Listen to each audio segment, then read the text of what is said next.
Welcome, everyone. This is your friend, the DN WhatIf 2.0, here with another exciting fanfiction.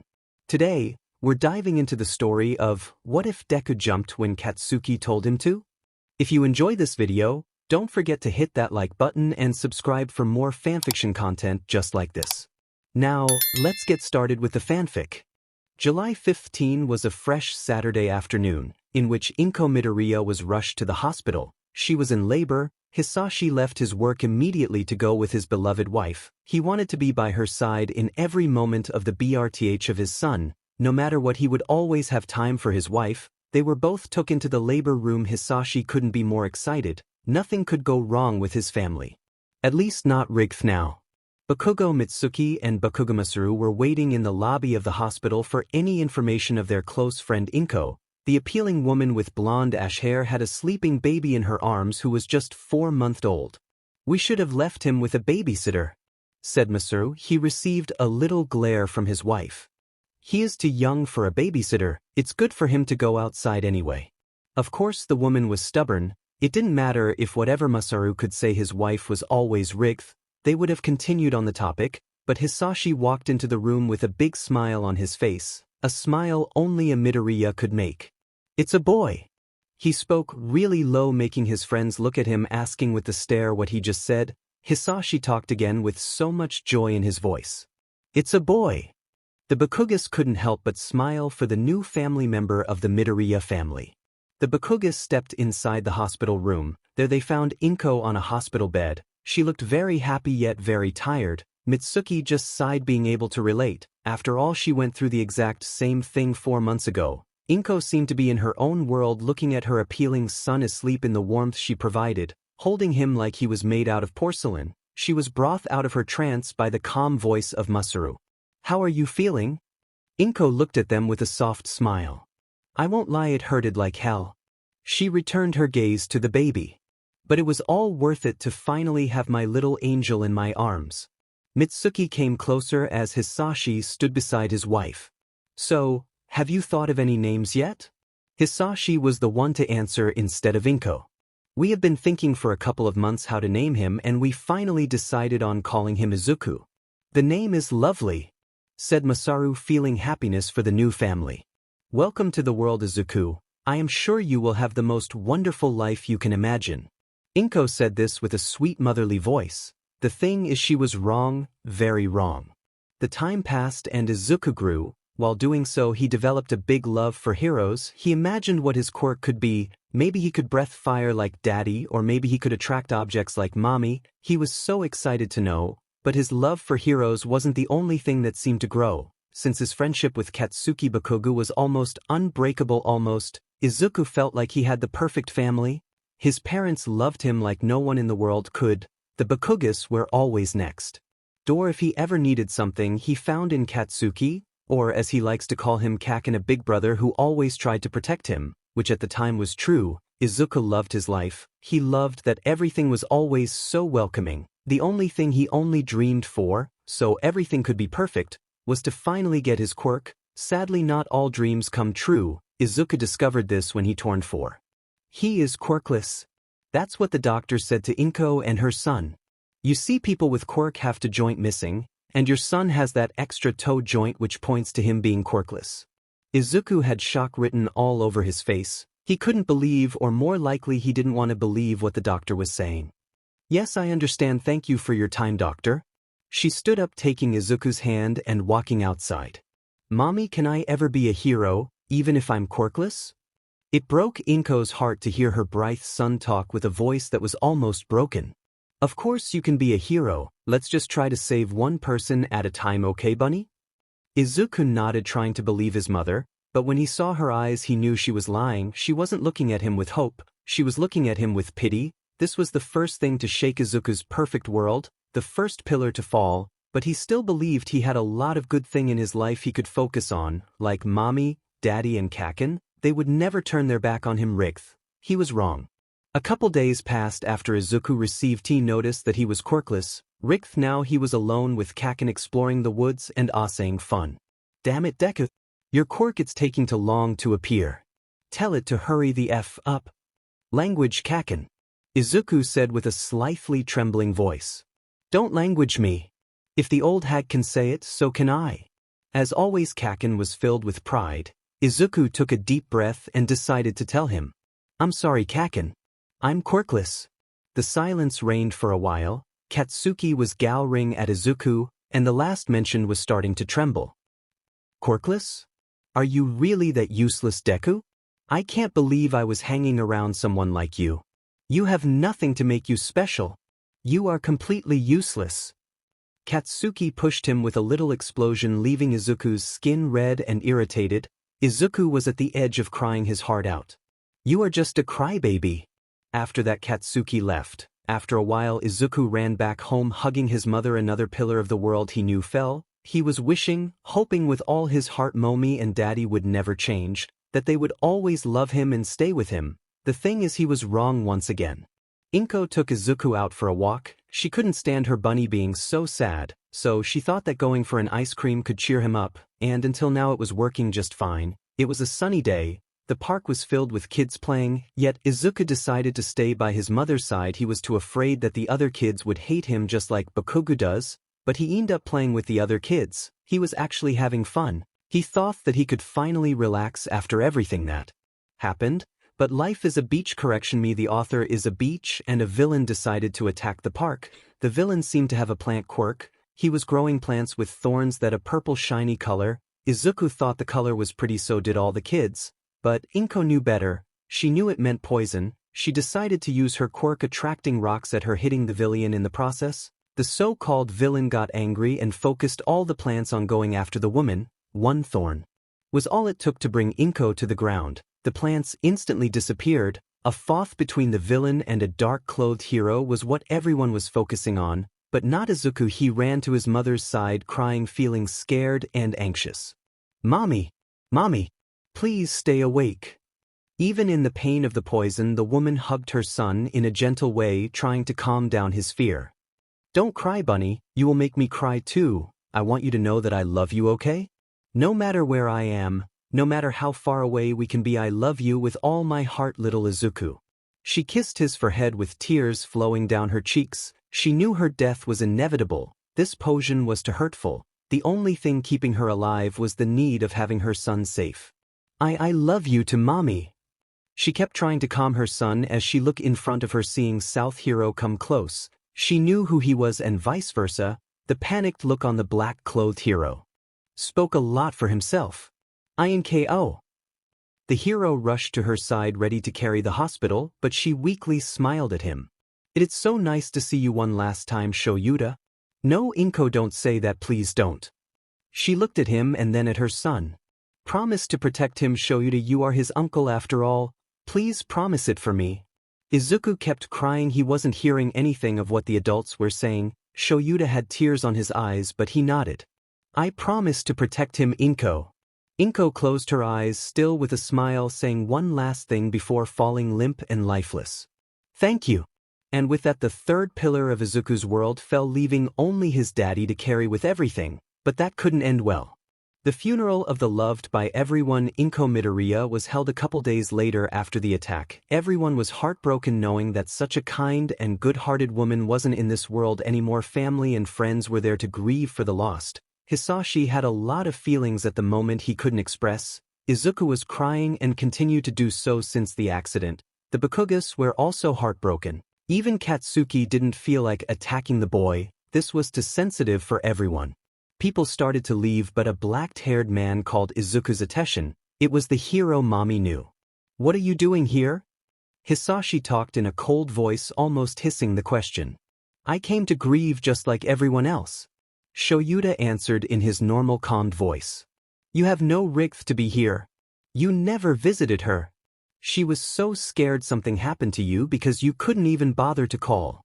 Hitoshi was angry at the man, and Izuku couldn't understand why his daddy was so angry at a hero. I know I should have been there more often, but she is dash. She was my sister and I loved her more than anything in this life, and I made her a promise to protect her son at all cost. He doesn't need someone who he doesn't even know. He has me, and that's enough. There was a silence, then Shoyuta spoke again. I won't fight you here. This is her funeral and she deserves all the respect on the world. After that he went to see the corpse of his beloved sister. Let's go Izuku. Izuku didn't get a say in the matter as he was being taken away by his father, who was holding his wrist maybe a little too hard. When they arrived home, Hitoshi let go of the boy. This last one massaged his wrist as it hurted a lot. Hitoshi looked at his son, at this boy that caused her wife to pass away with pure fury and anger. He could feel his throat burning, the fire wanting to come out and burn the child completely to a crisp, but he couldn't do that. That would be too fast of punishment. Hitoshi couldn't see his son anymore. He saw the culprit for the death of his wife. When Izuku looked up, he was received not with a sad, mournful look. Instead it was a look cold as ice, and yet it transmitted an angry fire. Maybe the little green-haired boy should have ran to his room and hide, but he didn't. He faced Hitoshi all on his own now. This is when the fourth pillar felt. His father didn't show protection and safety anymore, he showed danger. Izuku will never forget what would happen next, and Hitoshi knew perfectly what was about to happen. Hell was about to be set loose. Hitoshi glared angrily at his son. He grabbed him by the wrist with a lot of strength, hurting him with the pressure. "Daddy, please let go. It hurts." Izuku said this while trying to get his wrist free. "Shut up." Hitoshi spoke in an intimidating voice, making Izuku shiver. "It's your effing fault my wife is gone. You killed her, Izuku. You are the only responsible for this." That being said, Izuku felt tears threatening to escape his eyes as he felt his cheek burn. His dad, the only person he thought he could still trust, decided to hit him. It hurt much more emotionally than physically, if he was being honest. "If you weren't a useless, quirkless child, she would still be here." He was pushed to the floor as his dad stood above him. "You will start to take care of your own brat. I don't care, you are still little, you caused enough trouble already, and if you dare to tell anyone about this I will get angrier, and trust me, you don't want that." He felt a kick in his little stomach, making him hug himself in pain. "Go to your effing room and don't come out until morning, you hear me?" His voice was shaky as he answered, "Yes, Daddy." His hair was pulled back by Hitoshi. "From now on you don't call me Daddy, you refer to me as Sir, and if you don't, well, punishments will just be stronger, understood?" "Yes, sir." "Good, now get out of my sight, you disgust me." He let go of Izuku's hair and the child ran away as fast as he could to his room. He closed the door and got under the covers, hugging himself, crying. Everything he knew crumbled down in days. He wanted to wake up, say that this hell was just a bad dream. Sadly, nightmares sometimes decide to come true. During the weekend, the little green-haired boy continued to be mistreated, hit, and punished for the most minimal mistake. Hitoshi ordered him to clean the house. He could at least do that, but if his father didn't consider it enough, he was hit or slapped. His father aimed mostly for his back, since that would be the hardest place to notice something was happening. He got a little burn on his wrist from Sashi's fire. He was told that if someone asked, he must say he got burned while cooking with his father. Izuku was just 4 years old and he was already in the gates of hell, but this wasn't the worst thing he would suffer that would come later in his life.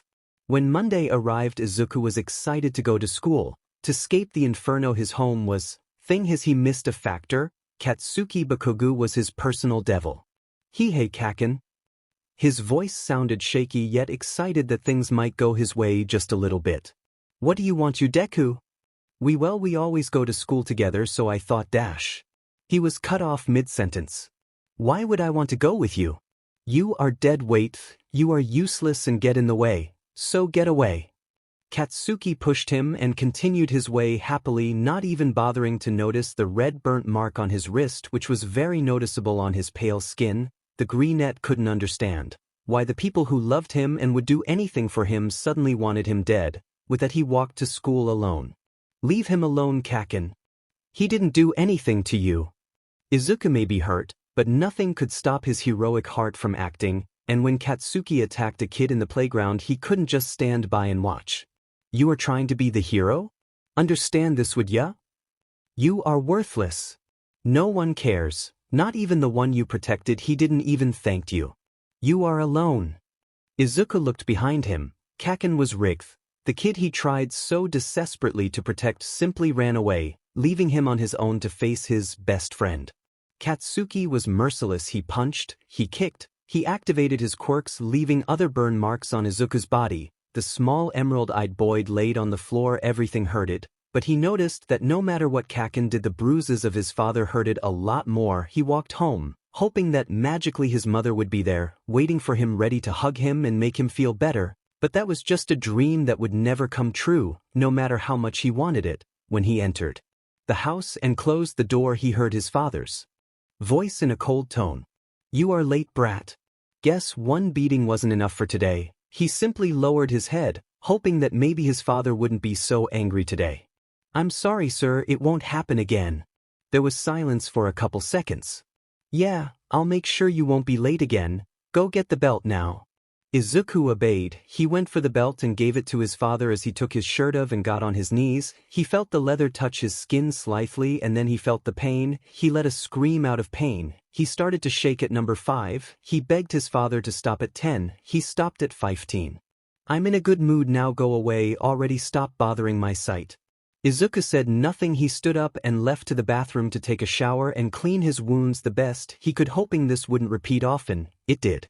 As years passed, his father's punishment turned harsher every day. Katsuki always reminded him how useless he was, how he was never going to be a hero. Izuku accepted it. He wasn't hero material, he was dead weight, but he couldn't stop himself from helping others. A nice old lady at a flower shop allowed him to work there, which he was very grateful for, since Hitoshi stopped providing food a couple years ago, telling him to deal with it, that he didn't have to maintain someone so useless. Izuku's health wasn't the best. His body always had some kind of bruise. Hitoshi would give him cheap food with no nutritional value in very small amounts. He didn't win enough money to actually buy good food, so he simply was grateful for the little good things he could get. He also began to suffer from anxiety, sometimes getting panic attacks and learning to deal with them on his own. Yet in his dark void of hatred there was a small light. That light was his uncle Aizawa Shoyuta and his cousin Aizawa Hitoshi. Those two were the only happiness Izuku could get from time to time. They were busy most of the time, so they couldn't visit very often, but when they did, Izuku felt hope that maybe someday things would get better. Izuku always wears long-sleeved clothes for 2 reasons, the first to hide any evidence of what Hitoshi has done, and the second to hide the damage he has done to himself in order to escape reality, to feel a different kind of pain, to continue punishing himself for not being enough, for being quirkless, for killing his mother. Hitoshi did everything he could to take any belonging or photo of Inko away from his son. He said he wasn't worthy of her. Izuku agreed, yet he hid a photo of him hugging his mother, smiling truthfully, a thing he hasn't done in such a long time. That was the thing he valued the most in his life. Izuku was walking to school, hoping to go unnoticed, to simply be invisible or to blend in. Today he was going to reach his limit. He didn't know that yet, but he was going to face the most hurtful words he would ever be told in his life, and something a drunk Hitoshi would allow. Today was going to be the worst day ever yet. The day at school went as always. People hated him, some said horrible things, others pushed him around. At this point he just lets them do so. He isn't important, anyone can replace him, so why bother on trying to stop them? Yet life is a beach, and decided to mess with the kid a little more. It was almost the end of the day when the teacher spoke. "So you all are going to high school soon. What are you planning to prepare for?" "Who am I kidding? You are all aiming to be heroes." The class exploded with joy, everyone showing their quirks. Izuku kept quiet, praying to any god that exists that Yui wouldn't be mentioned. As always, no one heard his prayers. "I'm going to Yui to become the #1 hero. Nothing you extras will ever be close to get. You won't even become heroes." As always, Katsuki was arrogant, putting himself above anything else. The blonde got incredibly angry at the words the teacher said. "Oh, Midoriya is aiming for Yui as well, isn't he?" Izuku kept his head low. He heard his classmates call him useless or other more mean things, because yes, he was aiming for Yui, but not to be a hero. That dream died long ago with his mother. He wanted to enter to general education to get a good job. The school was the best in Japan. If he graduated there, then he had a little hope to be normal and not the trash he was treated like. What the F are you thinking applying to Yui? You are a quirkless D. I know Kaken, I know he would never say it out loud, but he knew what he was. He knew his place. He didn't wish to reach out of it. He couldn't even if he tried. The classes ended. Everyone left the classroom. Everyone but Katsuki, his followers, and Izuku. "You think you can become a hero, Deku?" What? "I'm not good enough for you to answer?" "I know I can't be a hero, I am for general education, maybe I could get a degree and dash. Pathetic, that's what you are. I honestly wonder why haven't you killed yourself. Maybe you will have a quirk in your next life. Until then you are useless. Duh. Katsuki put his hand on the shoulder of the smaller boy, activating his quirk, burning his skin. Izuku didn't even move. He grew numb to pain. Long ago his father hurted him too much. He hurted himself too much. He could break a leg and keep walking at this point. I'm going to stop wasting my time with a Deku like you. After that the blonde left his followers wrecked behind him. Izuku put everything in his backpack and walked towards the park. He was going to see one of the little good things he has, his cousin Hitoshi. He walked calmly on the lonely road, his day being as bad as always. He walked under a bridge trying to hurry up so Hitoshi didn't have to wait that long, but then he heard a voice that made him feel uneasy. A medium-sized disguise, it's not the best but it will work. He didn't have time to run or dodge the villain. As he was trapped in that disgusting substance that was making its way inside of him, his lungs were burning trying to find air. It will last just 45 seconds, kid, then you will feel no more pain at all. He wasn't struggling, he didn't have the strength to do so, he was just hoping for a hero, any hero to save him, and for once in 10 years luck decided to help the boy. As his vision began to get blurry, he heard a voice he would recognize anywhere. You shall not fear, citizen, as I am here. He felt a gush of wind and he went unconscious. After a couple minutes he felt someone slapping his face in a non-threatening way. He woke up to see his most beloved hero, All Might. Are you okay, young boy? Yes, thank you, All Might. He looked around for something the hero could sing, finding he already did so in his notebook. I'm glad you are okay, but I must leave and give this villain to the police. In another universe, Izuku held on to All Might's leg and asked if he could become a hero. In this universe, the Granette just watched his favorite hero leave. He continued his way to the park to see his cousin, even if they considered each other brothers at this point. In this universe, Katsuki was never trapped by a villain. He arrived at the park finding Hitoshi sitting down on a bench waiting for him. There you are. Where were you? A villain almost kills me. Tell me you are joking. All Might saved me, don't worry. You could have died. Of course I worry. Are you injured? I'm fine. Izuku sat at his side, Hitoshi looking at him completely worried. I swear one day you will be the death of me, Izu. Until then you will deal with me, Toshi. He felt his hair being ruffled. He let a small laugh escape. I finished another one for you. You don't have breaks, do you? Nope. Izuku gave Hitoshi the 20th notebook full of hero and villain data. At least he could help his cousin to become a hero, right? We are both entering to Yui, Izuku. It's just 10 months away. I still don't get why you didn't let Dad help you through recommendations. You may not have a quirk, but we could say you have an analysis one at this point. I know, but being a hero is not a dream of mine anymore. I trust you to become a hero for the both of us. I will, I promise. Izuku noticed his cousin more like brother analyze him. He knew already he was going to notice the burn mark Kaken left and would go crazy about it in 3-2. That son of a beach did it again. Sorry to break it to you, but Aunt Mitsuki is not a beach. I swear to God I'm going to make him pay for this, for all the damage he has done to you. Become the #1 hero. Trust me, that will destroy his ego like nothing else in this world. I'm also going to make him hit himself. Repeatedly. Toshi, no. Toshi, yes. Izuku spent the afternoon happily with Hitoshi. They walked for a while, ate some ice cream, and found a box of kittens which Hitoshi took home. They both knew the house had already too many cats. Luckily Aizawa couldn't say no to cats. They parted ways heading home. Hitoshi invited Izuku to his, yet the smaller boy refused. He wishes he went with Hitoshi. When Izuku arrived home, the first thing that hit him was the smell of alcohol. Then he heard his father talking with someone. Izuku knew this particular friend of Hisashi. That man had a paralyzing quirk. The paralysis could last up to 1 hour. They had fun sometimes paralyzing him and kicking him, watching his pain expressions and the panic in his eyes. He hated this man. Brat, go and cook something quick. Yes, sir. He quickly obeyed. He learned to cook long ago for his own good. He prepared katsudon knowing to hide something in the fridge as he could later at night warm it up and eat something good for once in a while. He took the food to both mans that were drinking way too much. Hisashi, can I punish the brat today? Izuku gulped. You know what? Do whatever the F you want as long as you don't break anything. I don't care what you do. Hisashi started watching the TV. The man looked at Izuku with an evil grin as he took the boy to his room. Izuku couldn't piece together why was he taking him to his room. That was until he was thrown at his bed and suddenly he couldn't move at all, and the man was getting over him. Then everything clicked and he paled. This couldn't be true, he could stand anything but this. Warning: raping scene ahead. Skip if you want until you have the bolds again. I always wanted to know what it felt like to do it with someone so small. You will enjoy it, kid. The man liked all along the boy's neck, making the boy disgusted and panicked. No, no, no, please don't do anything but this. He felt powerless. He couldn't move, neither could he make sound to scream for help. The man began to take off the clothes of the boy, touching the bruised skin. Would you look at that? All of this because you are a bad boy. No, you are a toy that I can play as rough as I want with. The man began to take off the lower clothes of the boy, who was praying for this to be a horrible nightmare. Your body is so small, it looks like it could break with the smallest touch, and that makes me hornier, kid. He left the boxers of the boy on, as he started to take of his own clothes, all of them.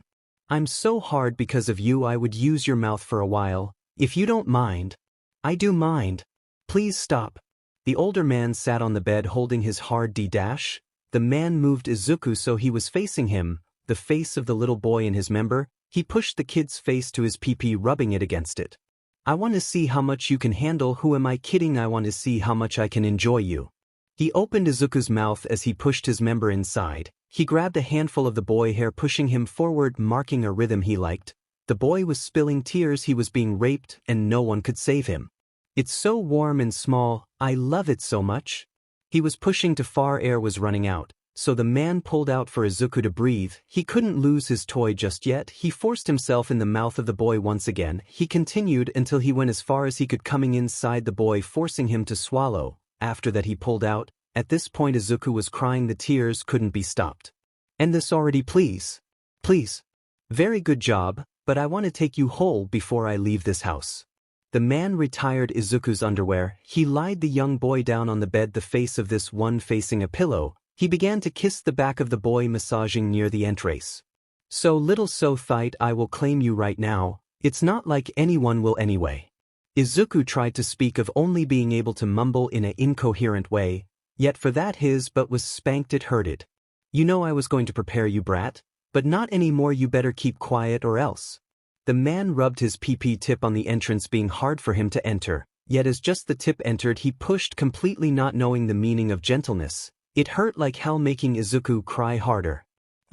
You are thight common. Don't tell me you don't like this. It must be really nice to have my big D inside you.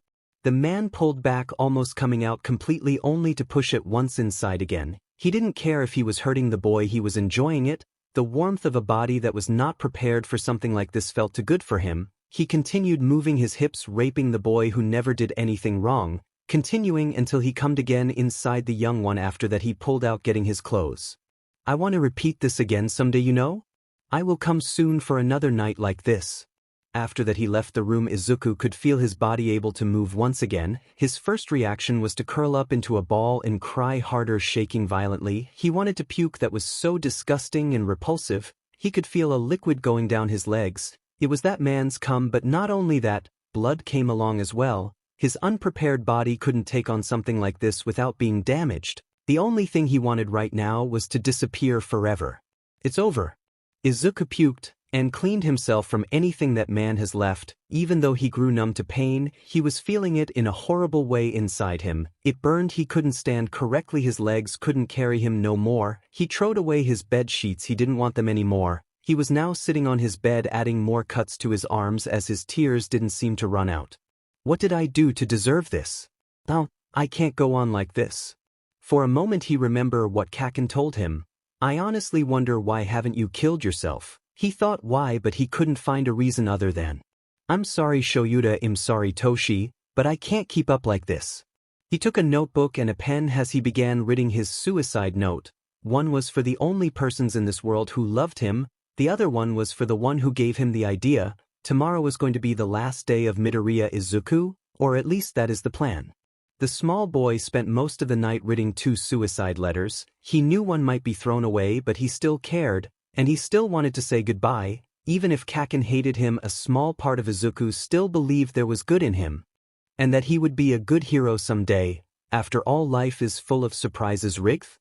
At morning he walked to school a little limp. It hurted, but he has dealt with twisted ankles before, so this was nothing. He waited until it was recess and everyone went out to leave his letter to Katsuki. He really hoped he would read it. He wanted to disappear in the last happy place of his childhood, the secret base he and Katsuki had, that eventually turned into his and Hitoshi's. The letter for Hitoshi and Shoyuta was given to the mail before he arrived to school. He could just hope they would understand his suffering and that they couldn't find him. After school ended, he walked to Katsuki and gave him a fast hug while no one looked and ran away before anyone could see. He began walking through the forest to the happy place, leaving a confused and slightly angry blonde behind. Katsuki arrived at his home confused as F-. Why in the world would that nerd approach him? But not only that, hug him saying not a single word and walking away before he could react. Was he in the wrong universe or something? He shook his head, thinking the nerd finally reached insanity. He took out his notebook to make his homework when a piece of paper caught his attention, most likely because it was in an improvised envelope. Just for curiosity, he decided to open it and read the letter inside. He thought that maybe he had a secret fan or something. He wished that was the case. Dear Kaken, I know you will lose interest in this letter since it's very long, so let me be direct to get your attention. I'm going to listen to your advice. I'm ending my useless life. The blonde paled immediately. This had to be a sick joke from the nerd. This couldn't be true. Deku wouldn't kill himself because he told him to do so. Rigth. He decided to continue reading. I'm sure that was hard to take in. Sorry for that. First of all, I wanted to tell you this is not your fault. Even if you told me to do it, at some point I would have done it anyway. It was a coincidence that something made me reach my limit the same day. I will tell you that later. I know you may be thinking that your bullying is what pushed me to this. Well, throw that idea to the trash because you were the easiest thing in my life to deal with. I know you, Kaken, you are observant. You knew I had too many bruises. Bruises you didn't do. Katsuki was a little surprised that the nerd knew, that he knew most of the bruises he had weren't done by him. He questioned himself sometimes, how did the green net got hurt that much? Yet he never cared enough to ask. Actually, you were heaven compared to what I lived at home. I know it's going to be hard to believe this. Well, for Aunt Mitsuki and Uncle Masaru? But surely you weren't fooled by my father's acting. My father turned into someone completely toxic after Mom died. He blamed me for her death. Hell, I blame myself for her death. If I was enough, she would be alive. Anyway, after Mom passed away, he started to hit me. A lot, actually. Anything I did set him off, so I got punished every day. That's why I had no reaction to the burn of your explosions. I grew numb to pain after a while. Katsuki gulped. He was feeling horrible. Izuku's life was total hell and he just added salt to the wound. After some years of dealing with everything, I began to cut myself. I added more damage to the equation. It just felt rigged to be mistreated. I think I may be going insane by now. I know that me being a hero set you off. The thing is, the dream of being a hero did with my mom. Any heroic act I did, well, it was mostly my instinct acting before my mind could stop it. I'm sorry that bothered you. Katsuki was shaking a little bit. It was hard for him to swallow what he was reading. Not only was he a devil to someone who already suffered abuse at home, but that person was apologizing to him in a suicide letter. He felt like the biggest a-hole right now, and actually he kinda was. I dealt with everything I could, but last night. He noted the writing got shakier, like he writed while trembling. There is no way to put this on a sugar-coated way. My dad allowed one of his friends to abuse me, RPE me. I really don't want that to happen again. I can't deal with that again, so I'm ending everything. But there is one last thing I want to tell you. Thank you for being my first friend in the world. Even though you grew apart, I still care for you. I know you can be a great hero someday, but let me give you a little advice, okay? Try to be kinder or you will scare people away. When they see you, they won't feel relieved. They will fear you. Oh, one last thing, please don't show anyone this letter. It will make you look guilty of my actions because of the bullying. That will damage your way to become a hero, and you have a great potential. I already screwed up enough things, you know? I don't want Yukara to be added to the list. There is another letter for evidence of my dad being toxic and the doing of his friend. This one is for you to keep or burn. Do as you wish. Rick, now I'm in my happy place. I want to leave this hell. In a place where I only have good memories. Be a hero, Kaken. Go to the bright future I never had a chance to see. Deku. Katsuki held the letter tight in his hands. He was an a-hole, a living nightmare to someone who just had terrible luck. and the boy still made sure he wouldn't get in trouble for this, that his future won't be damaged. He was the devil, and an angel whose wing were cut off protected him after all. He didn't know when he started to cry, but his mind immediately clicked on something, our happy place. He knew what that was. He stood up as fast as he could and began to run as fast as he could to reach Izuku before it was too late. He needed to apologize for everything. He needed to make things right. Izuku was more of a hero than he would ever be, but he could begin his redemption by saving him, by becoming someone like Izuku, a true hero at heart. Hitoshi arrived home, noticing a handmade envelope that made him curious. Shoyuta wasn't home. He needed to deal with some students who were failing. Sometimes Hitoshi felt bad for his dad, but he remembered that soon enough he would be the student causing his dad trouble, and honestly that sounded fun. He sat down and opened the letter. Dear Shoyuta and Hitoshi. Hi, I really don't want to say it directly, but I'm going to end my life today. I reached my limit, I can't go on anymore. It's just too much. Many things went through Hitoshi's head. He was shocked. This was a suicide letter from his brother. He was angry, completely believing it was the blonde's fault. He was anxious, he needed to stop this, but he didn't know where to look. I want both of you to get my father and his friend Burendo in jail. I am confessing everything here. My dad is someone toxic. After mom died he began hurting me. I was his stress relief toy that wouldn't ever get to broken, but well, I completely shattered. All of this led me to doing self-harm. I have always known is wrong to do it, but I couldn't help it. It was kind of relieving in a way I can't understand. And about my father's friend, he has a paralyzing quirk. He used it on me and forced me to have SXL relations with him. In other words, he raped me. Hitoshi was boiling with rage. First, his brother was being tortured all his life. Second, he did nothing to prevent it or to help. Everything happened right in front of him, and he couldn't do a thing about it. Because he didn't notice. I want to thank you both for being in my life. You were the only true love I received. You were the only break I had. My life was like a hurricane, and you were the silence in the eye of it. I wish I sought for help before, but it's late for me to do that. I'm leaving this world in our secret base, Hitoshi. You will find my body there. I rather have you not seeing it though. Shoyuta, I know that you promised mom to protect me. Don't worry, I will tell her you did excellent. She will be very happy to see me and hug me again. I will be watching you from above. Hitoshi, as my last wish I want you to become the #1 hero. You have the capability to do so. I just know it. I wish you good luck even if you don't need it. Hitoshi took his dad extra capture gear and began to run. He could save his little brother. He will save him.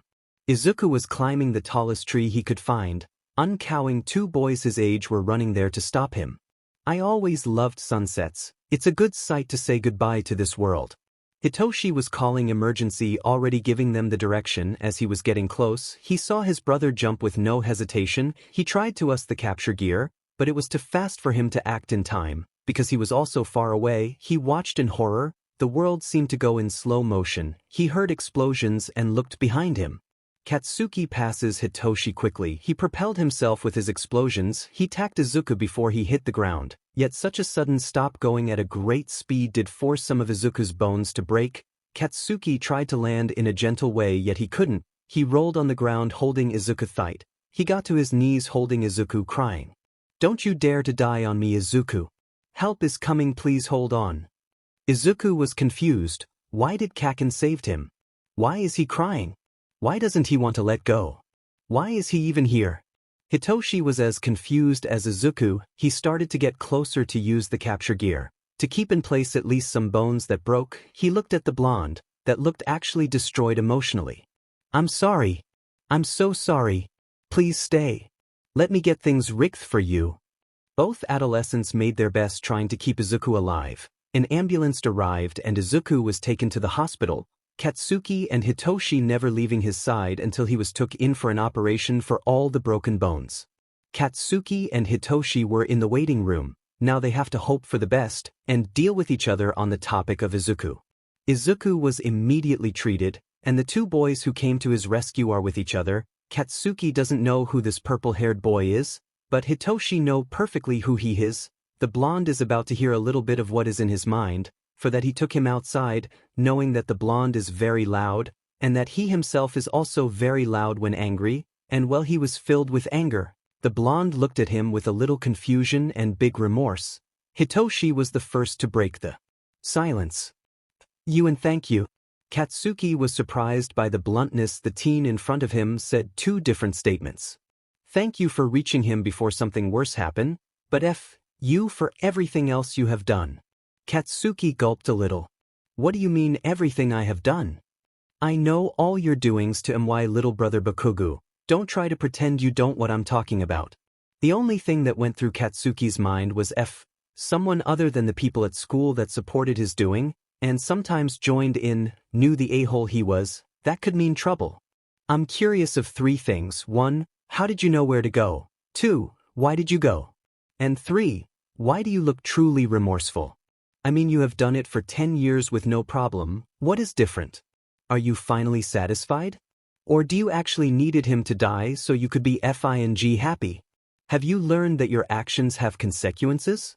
If Katsuki didn't have enough of a guilt trip with the letter, this boy was making him feel sick. The worst part is that he was sick of the things he mentions, the things he did for years without a second thought because that nerd never seemed to give up. If it was just I'm a hero and that's why I did it, well, that's bullshit. You are no hero. To be honest, you are one of the villains in his story. Was he really a villain? He never thought about it. He was so mad trying to stop Deku from being a hero, he never tried to be one himself. He has always been a villain with a destructive quirk.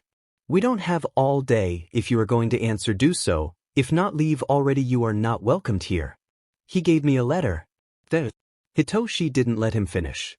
Izuku, don't you ever call him Deku again. He is a lot of things but never a Deku. Sorry. Izuku left me a letter. He was apologizing for making me mad that he is so damaged and I only made things worse. I'm the biggest a-hole in this world. You know what? You are rigged. I am the villain in his story. I was the one who told him to jump. I basically pulled the trigger. You did what? And you still have the guts to show your face here? Katsuki flinched at the sudden change on the volume of the purple-haired boy, but he couldn't deny he deserved this. I know I have no right to be here, and you probably won't believe me, but I'm sorry, I truly am, because from your reaction he didn't tell you I gave him the idea. He asked me not to show anyone my letter so my future wasn't going to be damaged, even when I made his life worse. When I attacked him, when I crushed any hope he had, he still bothered to apologize for making me mad. I should be the one apologizing for everything I did. He didn't deserve anything of what he lived. I was jealous that he is more of a hero than I would ever be. He deserves to be a hero, not me. I will become someone better for him. I know that won't fix my actions, but at least it's a place for me to start. Hitoshi looked at him, trying to search for any lies in his word. He was surprised he couldn't find the slightest one. Katsuki felt tears of frustration trying to escape. He didn't know how to handle emotions, and he has never felt regret. He felt awful and he just wanted for it to go all away, but he knew that it would not until Izuku could forgive him for everything. Let's get back inside. Maybe they have an update on him. You can stay, but he wants you to leave. You will do so immediately. Katsuki nodded, following the other teen, hoping for the best. Izuku didn't feel any pain. He felt like he was floating. He looked around. He could swear he was surrounded by clouds. Everything was so peaceful and so appealing. Anyway, he thought he heard something. He looked around, trying to stand on the clouds, which he actually could do. Bunny. The voice was still fuzzy. He could swear someone was calling him like his mother used to. No one called him Bunny in such a long time. He felt a hand on his shoulder. It was such a soft touch. Hello, my little bunny. Izuku looked behind him to find his mother smiling at him. He felt like he could cry of happiness. His mother hugged him back with all the love he was missing for 10 years. I missed you so much, my little baby. I wasn't expecting you here so soon. Izuku felt protected. He then noticed something around him. It was a pair of white wings coming from her mother, giving him warmth. I missed you so much, mommy. I needed this. Your hugs. Your love. Everything. Inko kissed his forehead. I'm sorry. Bunny, I know you went through a lot of bad things. I wish I have been there with you. I don't care. Uncle Shoyuta took great care for me. And I'm with you now. I want to stay with you forever. No, Bunny, you can't stay. It's not your time yet. I can't go back. I don't want to. Here is such a lovely place. Please don't make me go. Inko just held her baby thither. I promise, Bunny, your life will become better and happier from now on. Trust me, okay? I will always trust you, mommy, no matter what. Then you will go back? But for now I just want to embrace you and love you. Izuku giggled, feeling like a kid again. What a coincidence, I wanted the exact same thing. He could swear they spend hours just hugging each other. He didn't know if this was a dream or if it was real, but he never wanted it to end. He began to feel sleepy in such a warmth he couldn't help but fall asleep. He did hear one last thing before he fell asleep. We will meet again, my little bunny. Just so you know, you have my blessing, baby. It's time to wake up. And he did, in a hospital room, still as peaceful as ever. When he woke up, he didn't feel any pain thanks to all the medicine he was receiving. He could see he is wearing hospital clothes. His arms are bandaged up, one has a cast. He can feel bandages around his chest. His legs don't seem to have any damage that need covering. He heard the door open. He saw his brother rush to his side holding his hand. Kaken stood at the entrance. He looked unsure of if he could enter. When their gazes met, he simply nodded. Kaken stepped inside. I'm sorry I tried to dash. Kaken interrupted him. Please don't apologize, you are not the one who has to do it. I do. I made you miserable. I hurted you because I am jealous that you are more of a hero than I will ever be. Katsuki got on his knees and put his head on the ground, his hands at both of his hands. I beg for your forgiveness. I don't deserve it. Not now, but I will fight to be worthy. Please teach me to be a hero like you. Teach me to be more like you. You are the one who deserves to be a hero, not me. Kaken, please stand up. It's weird seeing you like this, and I won't forgive you. There's nothing to forgive. I was never mad at how you treated me. I deserve dash. Hitoshi was the one to interrupt now. No, you don't, Izuku. After all you had to deal with, you still treated everyone in the kindest way possible. You will never deserve what you were put through. I'm sorry I never noticed. I could have helped you, but I waited too long and I almost lost you forever. Please don't do this ever again. Izuku smiled softly. I won't. After all, I saw mommy again. She was so happy to see me. She told me that things would get better. If she says so, then I have hope that's how things will go. Katsuki and Hitoshi looked at each other. They both know Inko is dead, and if Izuku saw her, that means that for a moment Izuku died and the doctors didn't tell them anything about it. They looked back at Izuku. He looked so happy. He smiled like he never has. They were worried? Yes, but seeing that smile gave them hope that things would get better. Meanwhile, Shoyuta arrived home. He found a letter, and was now rushing to a hospital guided by the tracker on Hitoshi's phone. He needed to see Izuku safe and sound with his own eyes. He wouldn't fail Inko again. Aizawa entered the hospital. Being a hero, he said he was in the case of an attempt of suicide and that he needed to see the child in question. The nurse doubted a little but eventually gave him the information of how the patient was treated. The information said the next. Patient, Midoriya Izuku. Situation, unstable. The call asking for an ambulance was made at 5:27 p.m. The caller identified as Aizawa Hitoshi, cousin of the patient. He explained that it was a suicide attempt and the patient was injured. The patient was brought in at 5:43 p.m. He was taken to immediate surgery. His left arm is broken. A couple of ribs are also broken. He was taken care of without any interference. The patient has several bruises and burns around his body.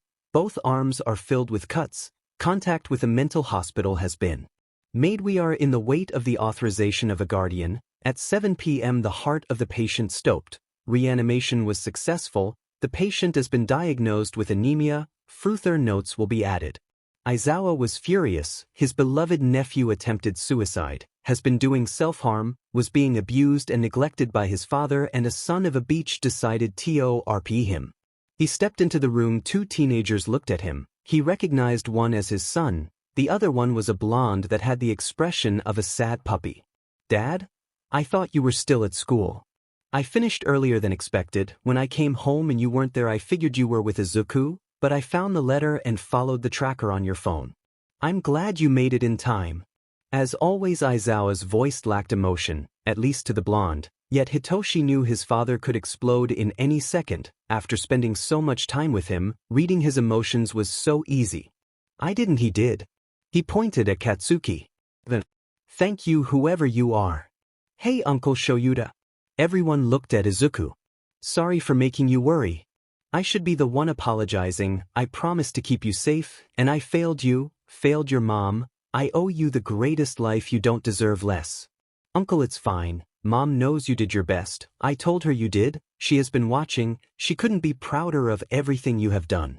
I will take part in your case. Your father and that other son of a beach will go to jail. I'll make sure of that personally. I couldn't expect less, uncle.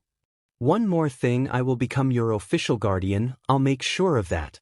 Silence lasted for a few minutes. Thank you so much. You should rest now. Don't worry about anything. You two follow me. He leave the room followed by Hitoshi and Katsuki. Can any of you claim to be a witness of Hisashi's actions? Hitoshi lowered his head. Sorry, Dad, I never noticed anything. Katsuki raised his head. I can. At the changing rooms anyone could see how bad his body was because of the abuse. I should have acted sooner. From now on I promise to protect him from anything. So will I, Dad. Very well, I leave that to you. I have 2 a-holes to catch. With that, Aizawa ran away through the buildings with his first target in mind, Hisashi Midoriya, and with a little luck the other a-hole would be there so he could strike 2 birds with 1 stone. Luck was on his side. Aizawa entered Trough Izuku's room. It seemed so lifeless. He kept silence to listen if Hisashi was alone and awake. You did what to my brat? You told me I could do anything I wanted, and I didn't break anything. You know what? Whatever, as long as you at least pay me next time, do as you please. Aizawa just added another crime to the list. He had already called the police to explain the situation. They would be here soon. For now he needed to immobilize both adults. That should be easy. He activated his quirk aiming for Hisashi's friend. He was quick to immobilizing and leaving him unconscious. Paralysis is not a problem anymore. I didn't expect you to show your face here, after years of being basically a shadow. Shut it. You are under arrest, but please give me a reason to use the force on you. There was an unspoken battle between them, each waiting for the other to strike. And what are you arresting me for? Being a father for a lonely child? I know all your bullshit, Hisashi. The I'm a good person act does not work with me. You are going down for abuse, negligence and pure. You have no proof. Your son, if enough proof, and I have a witness, you are going to rot in hell. He launched his capture gear, trapping Hisashi, who only laughed. Why would some cloth stop me? He breathed fire to burn the gear. To his surprise, the gear turned to stone-like material. Like my new update? You can't escape, Hisashi. I'm making sure you both go to jail immediately. Police sirens could be heard outside the house. Soon after, Aizawa let the police in, who took both culprits away. Now he had a lot of paperwork to do, but he didn't mind this time. After all, it was totally worth it. After a week of endless paperwork, Aizawa got the 2 sons of beaches in jail. Hisashi was in for abuse, negligence and recently PRSTTN. His friend, who was identified as Takashi Baruto, was in for raping and pedophilia. They won't know anything of them, never again. Aizawa also made the paperwork to have Izuku as his legal child. He was now his guardian, and he accepted that Izuku got into a mental hospital. He knew Izuku needed this. And as always, the little bean was comprehensive of his decision, even agreeing that he needed help, and the day to transfer him from the regular hospital to the mental one finally came. Do you really have to go there? You could come back to school, and if anyone dares to look at you in an offensive way, I will end them. I know that, Kaken, but I think I do need to go there. I need help to my mental state and to stop harming myself, because even if I know it's bad, I don't seem to stop. Katsuki hugged him, like he was a delicate piece of glass, afraid that he would break him again. You know that I will go visit you every day, don't you? Please do. I'm going to get bored if you don't. Am I interrupting something? Of course. Hitoshi arrived, showing his presence that way. Of course not, Toshi. Katsuki stepped aside and left them alone to talk. He had his time. Hitoshi deserved his time too. I really wish you came home with me instead of a mental hospital. I know, but I need this, I really do. Maybe I can help someone feel better there. Hitoshi laughed slightly. You are not even there, and you are already planning in how to help someone. You really are something different. What can I say? It's what I do. I swear you are the literal embodiment of sunshine. Izuku received another hug. He could get accustomed to it. Then Aizawa entered the room, ruffling the greenette's hair. Ready to go, little bunny? Ready as I'll ever be. With that, they walked out of the room. Katsuki joined them on the way out to the transportation, waiting for Izuku. We'll see you soon, Aizu. You bet I'll be the first one there tomorrow. I promise Bunny nothing can go bad from now on. Izuku believed that last statement now more than ever, and he didn't know it yet, but he was destined to change 3 lives in that hospital. A hurt mother. Another boy abused by his father. A girl who went crazy because of the fear around her. He was also destined to change 1 more life, but that needed a little bit of Katsuki's intervention, the last person that needed his light in his life. A boy guided by hatred and regret. The trip to his new home, to call it somehow since mental hospital sounded a little wrong, was pretty calm. For once in his life nothing bad happened, and he couldn't be more grateful about it. When he arrived, he was taken directly to his room. After all the injuries he got at his failed attempt weren't completely healed, he still needed rest, but was good enough to leave and receive treatment for his different traumas, being that he still thought low of himself or some repercussions due to the RPE he suffered and of course the abuse by his father. Katsuki was helping as much as he could with how his bullying affected Izuku. He didn't come out until the next day. He was guided by one of the nurses to the cafeteria area. The hospital had the idea that allowing the many patients to socialize between each other would be a good way so they didn't feel trapped. After all, they couldn't leave the hospital until the doctors saw enough progress. Izuku sat alone as he usually did. After all, he did never socialize with no other than Hitoshi. Katsuki was a recent addition and for Izuku that was enough. Yet a blonde girl came to him curious. She seemed very energetic. Hey there. Oh hi. Izuku was a little confused on why would anyone want to talk with him. Out of here no one really wanted to. How did you got so hurt? You got in a fight. Are you a bad boy? Because I like bad boys. Yeah, this girl isn't what he is accustomed to.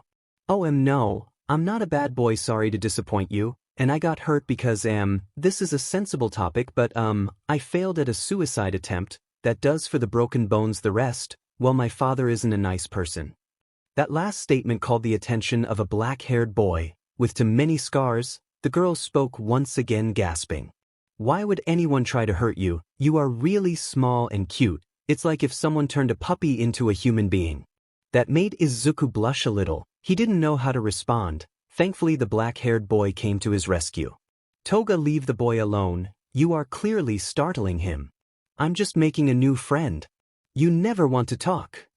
Izuku was confused. These two people seemed so opposite, and somehow they were friends. While he was in his mind, the other two kept arguing. Do I issues? Stop introducing me like that. Or even better, don't introduce me at all. Common, you cannot tell me you don't want to befriend this guy. Even you consider him cute. Admit it. For me nothing is cute. Say that to your phone pictures of your lil brother. Off Toga. I win. The blonde girl raised both arms in victory, as the black-haired one just sighed. Why do I keep putting up with you? 'Cause deep inside you of me. Happy face. But like the real reason. The blonde gasped, offended. You are heartless. Yes, so. Izuku had to admit he never liked to see people argue, but this was extremely entertaining. The blonde one talked again. I introduced ourselves. How about you introduce yourself? Am I Mito Dash? No, he didn't want anything related to his father. Aizawa. I'm Aizawa Izuku, and I'm sorry but I didn't hear your introductions. I can introduce you as again. No you can't. The black-haired boy decided to take the lead this time. I'm Honoro Tuya but call me Dabi, and this obnoxious blonde is Toga Himiko. You forgot to mention you have to dash. The black-haired boy, now known as Dabi, clasped his hand over the energetic blonde he now knows as Toga. He missed that the first time. I won't let you say it twice. The blonde rolled her eyes and liked the other hand, making Himto take his hand off her mouth. Disgusting. Damn it, Toga. That's disgusting. Toga rolled her eyes again and returned her attention to Izuku. Can I call you Zuzu? I want to call you Zuzu. Can you at least be polite? You just met him, have a little formality. Actually, Izuku spoke. I don't mind, no one has really shown formality to me before, so call me whatever you want. The other two would be lying if they said that didn't broke their hearts at least a little bit. Zuzu, I promise to protect you for the rest of my days. You are too pure to leave you on your own. I kinda wanna be your personal bodyguard now. Izuku tilted his head confused. But, I mean, I'm pretty useless, I can't protect anyone. Not even myself, I failed to take my own life, and well, I'm quirkless. I'm going to stop you there, Zuzu. You are not useless, no one is. Some can be a-holes, that's not your case. And if you failed to die, then that means you still have something to do here, Rigth? He has never thought about it that way. Does he really have a porpoise? After all, did he really needed to do something in this world? Dabi's voice took him out of his mind. And about being quirkless, we both would have that instead of our quirks. Izuku looked at them in disbelief. Why would they want to be quirkless like him? Look around, Zuzu, no one comes close because they know what we can do. They fear us, everyone fears us. Izuku did look around, and Toga was Rigth. The tables near were empty because no one wanted to come close to those two. Some of them looked at him with pity and fear. Have any of you ever hurt anyone here? Of course not. You think because I look like this I would dash. Then I don't get why they fear you too. You have been really nice to me, and if you mean no harm fearing you for your quirks or appearances. Stupid. Any of the other patients who were looking at them stopped doing so. Dabi and Toga were speechless. No one has ever told them something like that in their entire life. Thank you for saying that, Zuzu. Really, thank you. Toga was about to cry, hearing that was such a nice feeling. I'd like to see your quirks later. Won't you run away like everyone else? Well, you didn't hit me or treat me like the scum of society after knowing I was quirkless, so I think we are on the same boat. This was a very weird way of making friends, but they were genuine friends, and that's the only thing that matters. The recently made trio of friends were now in the backyard of the hospital. So what are your quirks? Toga took the lead. Well, I can transform into anyone I drink the blood of. Everyone thinks it's a villain's quirk and that I will hurt them to transform, but I have never done that. I wanted to be a hero, but no one supported me, and my parents said I was crazy, so they got me in here. Well, I think you can be an amazing hero. You could do infiltration mission or undercover ones. You could even take the form of another hero. That way the villain would be expecting a certain attack. You would have the element of surprise on your side. That sounds very nice, but it's a villain's quirk. A quirk is just a quirk. The type doesn't define if it's a villain's or a hero's. The actions do. You are still young. When you get out of here, you could try to get into Yui. They will see the potential others are missing. Izuku remembered he had a similar conversation with Hitoshi. Maybe he and Toga could become friends over the fact they were both believed to be villains because if they're quirks. Yui. But how? I don't have that much power. I may have a helping hand there, don't you worry. Dabi decided to speak. I don't like my quirk. It's like my father's but stronger than he would ever be. He is an a-hole who wants to have a perfect creation to surpass All Might, because he's sorry but never could. Dabi flickered a small flame in his hand, and for Izuku everything clicked together. Endeavor, he is your dad, Rigth? How did you? Well, everything points to it. Flame like your dad's but stronger, surpass All Might because he never could. That describes the number 2 hero to me. Honestly, I never liked him. My dad had a fire quirk and is also pretty bad, so yeah, kinda reminds me of him. You know what, Izuku? I just like you even more now, but does my flames remind you of? Oh no, not at all. Yours are blue like Shapire's. They are more unique, but theirs are red, very common, and as dumb as it may sound, theirs are cold and yours is warm. That made Dabi smile a little. He liked his quirk just a little bit now. And I suppose you took your mother's maiden last name. How are you? I did the exact same thing, that's why, after all. They both talked at the same time. I don't want to be related to him in any way. Toga squeaked. That was like the cutest bonding she will ever see. Both boys just realized they have more than they thought in common. I'll present you my mom someday, Izuku. I think she will like you. I'd like to present you mine, but she isn't really here anymore. Dabi had his eye-fed up face. I'm sorry I didn't dash. It's okay, she loves me, she is up there watching me. For her and for everyone who cares for me, I will move on, I will get better. Toga spoke. Well, add us to the list because we are now your bodyguards and we care for you. So we are friends? You bet we are, Izuku. Izuku smiled in a pure way. It was almost blinding. His new friends were dealing with a cuteness overload. Holy shit, he is so sweet. I think I just got diabetes. Dabi language. Don't corrupt Zuzu. He is a literal sunshine. I'm more worried he will corrupt me and make me lose my dark persona. The trio laughed, they were just being adolescents for once, and it felt amazing. During the afternoon Izuku was visited by his brother and Katsuki. It was pretty fun to see both sides in defense as they saw an scarred boy talking to him with a crazy smile girl at his side. They thought they were bothering Izuku and none of them doubted to go there in a meaningful way. The thing is that when Dabi saw this he moved Izuku behind him in a protective way thinking that they were here to hurt Izuku. Toga simply growled at them. As always Katsuki was the first to start the fight. But what the F do you think you are doing near him? Dabi was the one to counter with the same aggressiveness. What the F do you care? Mind your business. Hitoshi entered this fight. Excuse me, he is our business, get away from him now. Like hell we are Leah? Toga fell under the mind control Hitoshi had. The last mention grinned. Walk away girl. And so she did. Hitoshi focused on Dabi now. Izuku grabbed Toga giving her a little pinch to get her out of the trance. He spoke as low as he could explaining the situation which only made her want to laugh. Now she was like Izuku an spectator to this useless drama. Get away from him Scar. Why don't you make me Blondie? Oh we will make you leave him alone. They continued to argue. Both parties knew they couldn't fight there, it was a hospital after all, and at some point of the pointless threats both Izuku and Toga started to laugh. It was so funny they looked like angry dogs barking but never actually throwing the bite. They only laughed harder when they spoke in unison. What the F are you laughing about? Toga responded as Izuku found it hard to breathe because how much this entertained him. You all look like angry chihuahuas. Izuku fell to the floor after that statement laughing as hard as he could holding his stomach it hurted because of this. The trio that was fixing was now confused on what was happening and so they waited until Izuku calmed down and sat on the floor. So sorry I didn't said anything but it was so fun to watch.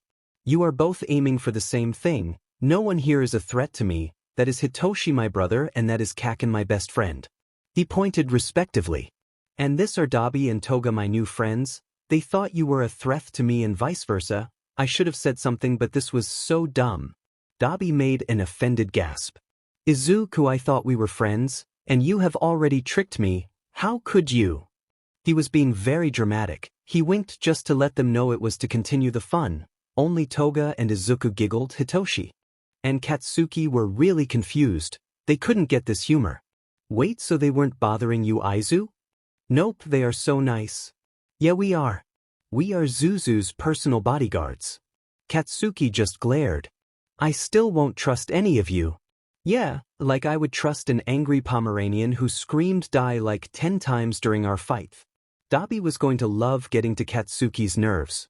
You called me what? Angry Pomeranian, was I not clear or something? F you. I don't swing that way, at least not for you not my type. Hitoshi couldn't help but snort. Katsuki looked betrayed. I'm glad you came to visit me, but I surely didn't expect you to fight just as you arrived. Katsuki growled.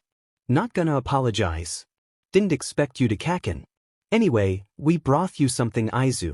Hitoshi showed him a box full of candies, chips, and some cupcakes. They surely don't have many things like this here so yeah there you go. Thank you so much Toshi. Hitoshi put the box aside so Izuku could hug him. He didn't expect to have Katsuki added to the hug. I know you made those cupcakes Kaken, you deserve a hug too. That was supposed to be a secret between Katsuki and Hitoshi but Izuku was too smart for them. They all walked to Izuku's room to leave the box. The room was a little crowded. Well for Izuku too is crowded and now there were 4 other people in his room, but honestly he couldn't feel more comfortable. Maybe this was a home after all. At night Toga and Dabi made their way to Izuku's room. Why? They wanted to have a sleepover, in other words do what normal adolescents do.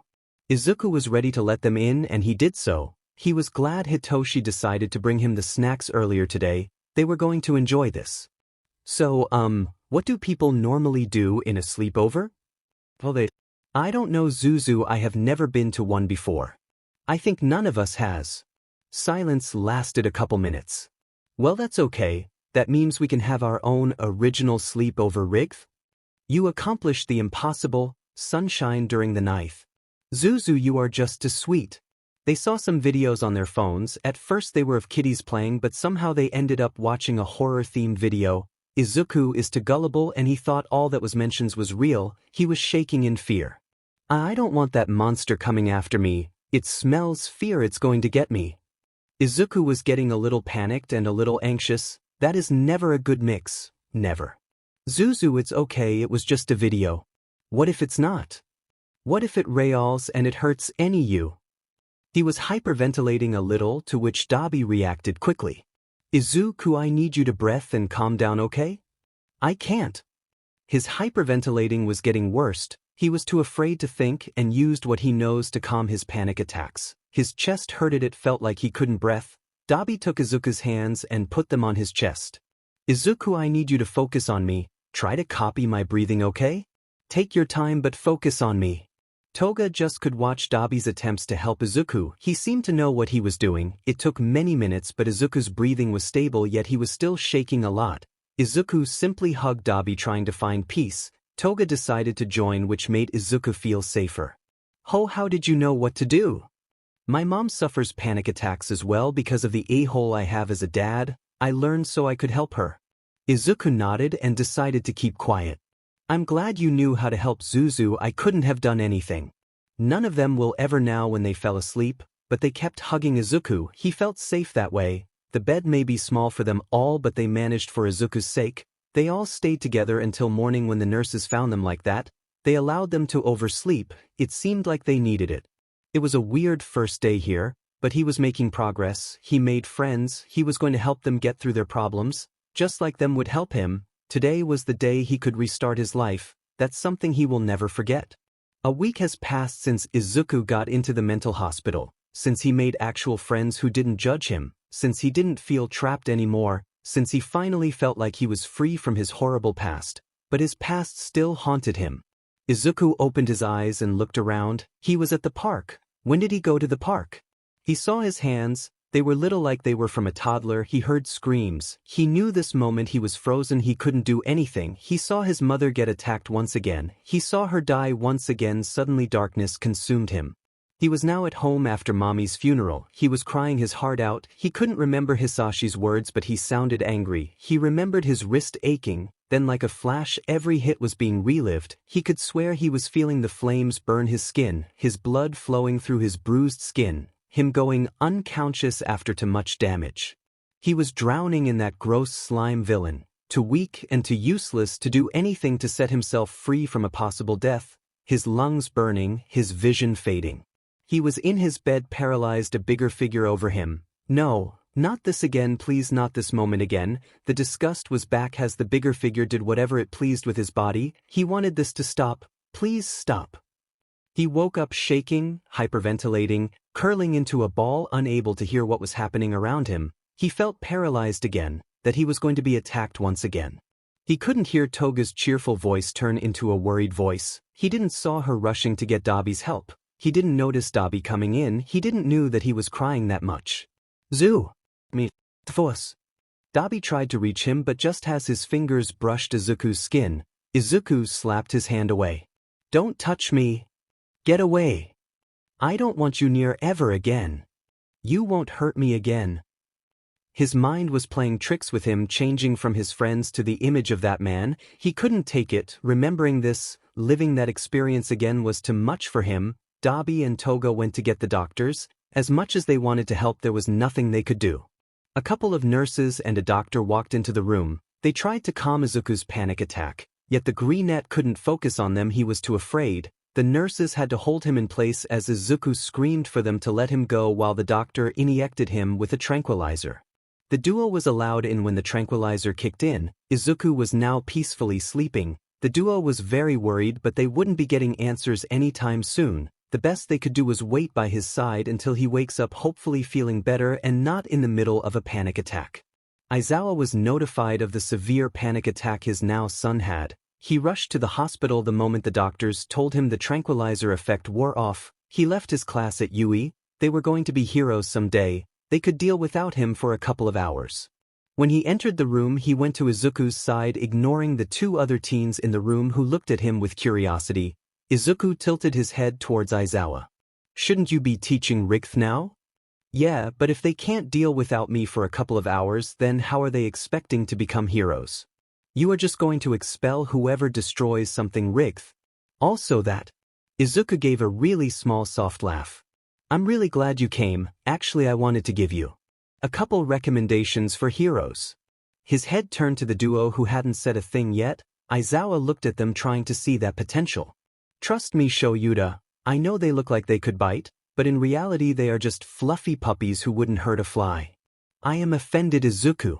Of course that would be Dabi's answer, what else would he answer? Zuzu we can bite if we want to, but we don't at least not to the people here. Yet, that doesn't make you scarier Toga. Toga gave a small huff and Aizawa sighed. What did you see in them kid? Give it time and you will see it too. I know you are busy and all but can you come train them? I can grade the papers of your students while you do it. Izuku I cannot dash. Sad puppy eyes. Fine but if I don't see potential nor progress I will stop. Izumu smiled again. Thank you. Zuzu just got us a teacher for free. And that's exciting because? Aizawa looked at the pair of adolescents. Kid how did you manage to befriend two opposite persons? Izuku simply shrugged it off. After Aizawa returned to the school the pair decided to take turns on watching over Izuku, since the two rigth now could be too overwhelming. Rigth now it was Toga's turn. How are you feeling Zuzu? Need anything? Toga it's fine, I'm fine everything is okay. It's just, you looked so frightened, and I couldn't do anything to help. Hell Dabi couldn't do anything, you were terrified like someone was trying to kill you and dash. Izuku sighed moving on his bed leaving a free space giving little pats as a sign for Toga to sit with him, which she did. Okay what's bothering you? I couldn't help you at all Zuzu I already told you that. Well yeah but what is actually bothering you? It's not just me I noticed. It is. What else could it be? Toga was wearing her smile as she always did, but not all smiles are true. Toga please you can trust me you know that. I do, but there is nothing to talk about I'm fine. And once again, Izuku's genius mind clicked. You are lying to me. I'm not. You know, before I tried to suicide I always smiled and said that I was fine when everything was terrible just like you are doing rigth now. You are reading me like an open book aren't you? Yeah I think I am. Toga sighed not knowing how to start. For a while there was just silence. Izuku just gave her a comforting look giving her time to think everything through to let it out afterwards. It's just that, all my life I was told I was going to be a villain, that I was useless, my quirk would be the end of me, and I don't know why but sometimes I think they are rigth, I am useless. Izuku kept quiet, he knew Toga need to let all out. And when you appeared things got a lot nicer you know? I finally felt like I belong, I have a reason to be. But then I felt useless and alone again because I can't help you, I couldn't do anything to help you, only Dabi could calm you down and I just watched, I couldn't do more. Izuku saw her starting to tear up but still remained silent. A hero is supposed to help everyone, to have a use and I can't even help you, and people were rigth you know? I will never be a hero, I'm never gonna get out of here. Toga began to cry and Izuku hugged her. Well it's okay to have doubts, but please don't call yourself useless, maybe you can't calm my panic attacks, but you made me feel better with myself, you are broken Himiko, we both are, and sure it hurts like hell, but one day we will find all the pieces, we will build each other until we are complete again, after all weren't you the one that told me no one is useless? Toga simply hugged Izuku back allowing herself to cry and break. You know Himiko, sometimes you need to be sad before you can be happy, you have never let yourself be sad, now it's the perfect moment. They stayed in the hug until it was Dabi's turn, he was very confused, yet he decided not to ask this was personal they will tell him whenever they feel ready to do so. Toga Himiko has been broken for a very long time, she never bothered to pick up the pieces, she simply hid all those pieces away, yet Izuku was able to find them, things won't change from the night to the day, but at least she can finally start fixing herself piece by piece. And the best part of it is that she doesn't have to do it alone anymore. She finally has someone pushing her to move forward to a brighter future. A future that feels in reach more than it has ever felt before.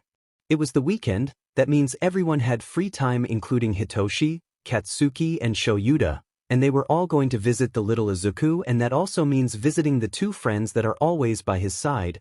They didn't expect to enter the room and find both boys braiding Toga's hair. Hi. Both Toga and Izuku greeted in a very energetic way, while Dabi simply moved his hand. Izu, what are you doing? Learning how to make braids.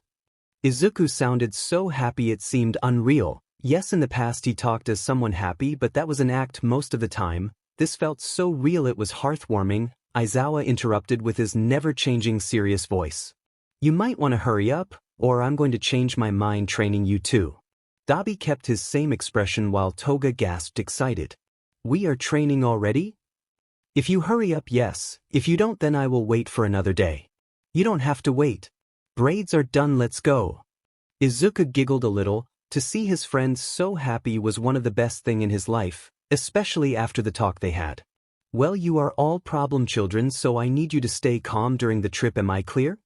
Dabi spoke confused. Wait a moment, what trip? Aizawa simply rolled his eyes. It's a hospital, kid. You can't train here. I asked for permission to move you 3 from here to Yui grounds. You might want to hurry, we don't have all day. Izuku's eyes sparkled. He was going to Yui at least for some hours. This was a dream come true. The whole trip to the most famous hero school was mostly Izuku fanboying about how good the school is, how many heroes graduated, how impressive the system is, and more things like it. The rest of the teenagers simply smiled at the enthusiasm the small greenette radiated. When they arrived, Aizawa asked them to keep quiet as he guided them to a battleground. Okay, Dabi, you will go against Hitoshi, Toga, you go against Bakugo, Izuku, you can just watch and take notes if you like. Izuku nodded, sitting beside Aizawa while Toga spoke. Wait, you aren't giving us previous training? Any tips at all? The instinct is the best teacher you will ever get.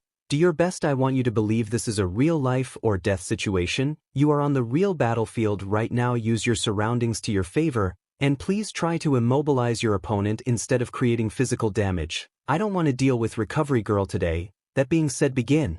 Katsuki launched almost instantly towards Toga with his explosions. Toga knew a hand-on-hand combat was impossible, so she ran towards the buildings in the arena. She searched a fight place by instinct. It was the best to hide in places like this when your opponents are bigger. Okay, Toga, you can do this. It's just like when you ran away from the bullies at school. What did you do back then? She thought for a moment as she heard the explosions getting closer. Tire him up. If he is too tired to attack, I should win. First, I need a route where he won't look nor be able to follow me without me noticing. She looked to the street and saw the entrance to the sewers. It's my best shot. There I can have part 2, make sound in order to distract him in many places at once. If he is confused, he can't strategize. She took a little rock and threw it to call Katsuki's attention, then she ran and entered the sewers. As it was only for training, it wasn't as disgusting and gross as it should have been. She had the ways to do it now, she only had to put her plan into action. Meanwhile, Dabi and Hitoshi were having a hand-on-hand combat. They would have never guessed they both had great knowledge on the different techniques they existed in this kind of fight. None of them used their quirks yet. They were testing how much of a fight the other could give. For both it was more than what they expected. Dabi launched forward aiming for a low kick. Hitoshi moved to dodge. This was getting teary and boring for both of them. Hitoshi spoke to end this quickly. Too afraid to use your quirk on me? Who are you to say dash? Dabi went completely still, his mind blank. His body refused to listen. What is happening? I need to move. Sorry for the probable panic you are feeling. I'm just gonna immobilize you and everything will go back to normal.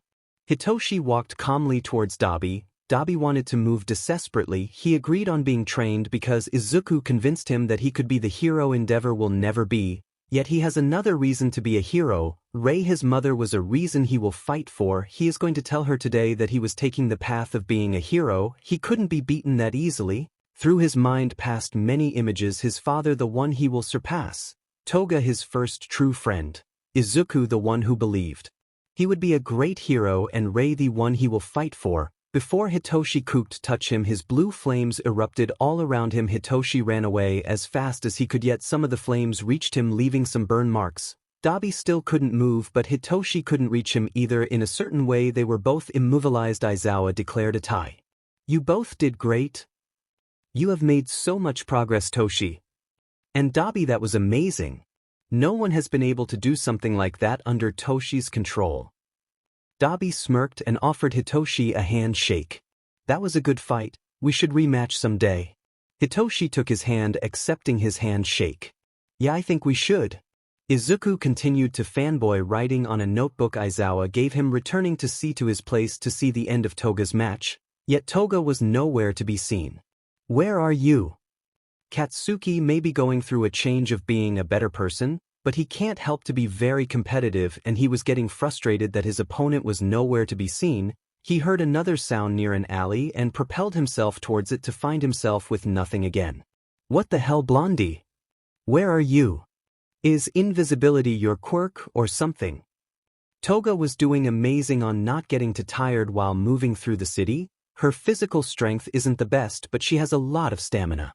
He has to be tired already, right?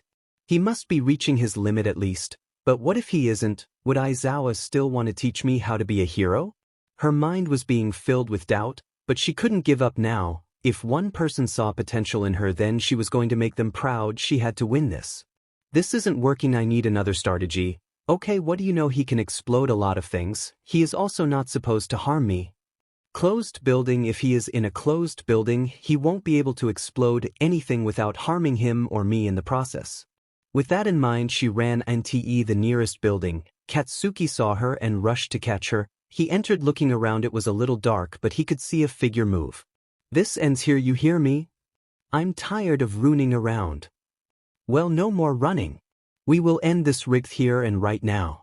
An explosion made its way towards Toga, who barely dodged it, hiding behind something. The building trembled because of Katsuki, and that's when he realized he couldn't depend on his quirk, which he has always done. He needed to do it by himself, and he wasn't very good at that. Now the battleground was equal for both sides. One trick pony, aren't you, Blasty? Shut it.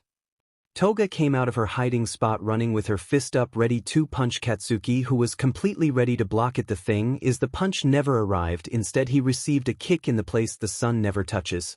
He fell to the floor, curling up with both hands in that zone. What the F was that? Aizawa interrupted, declaring Toga the winner. My victory. She waited until Katsuki could stand up again, then they walked back with Aizawa. Excuse me, how the F was that a fair win? That is the most dirty trick.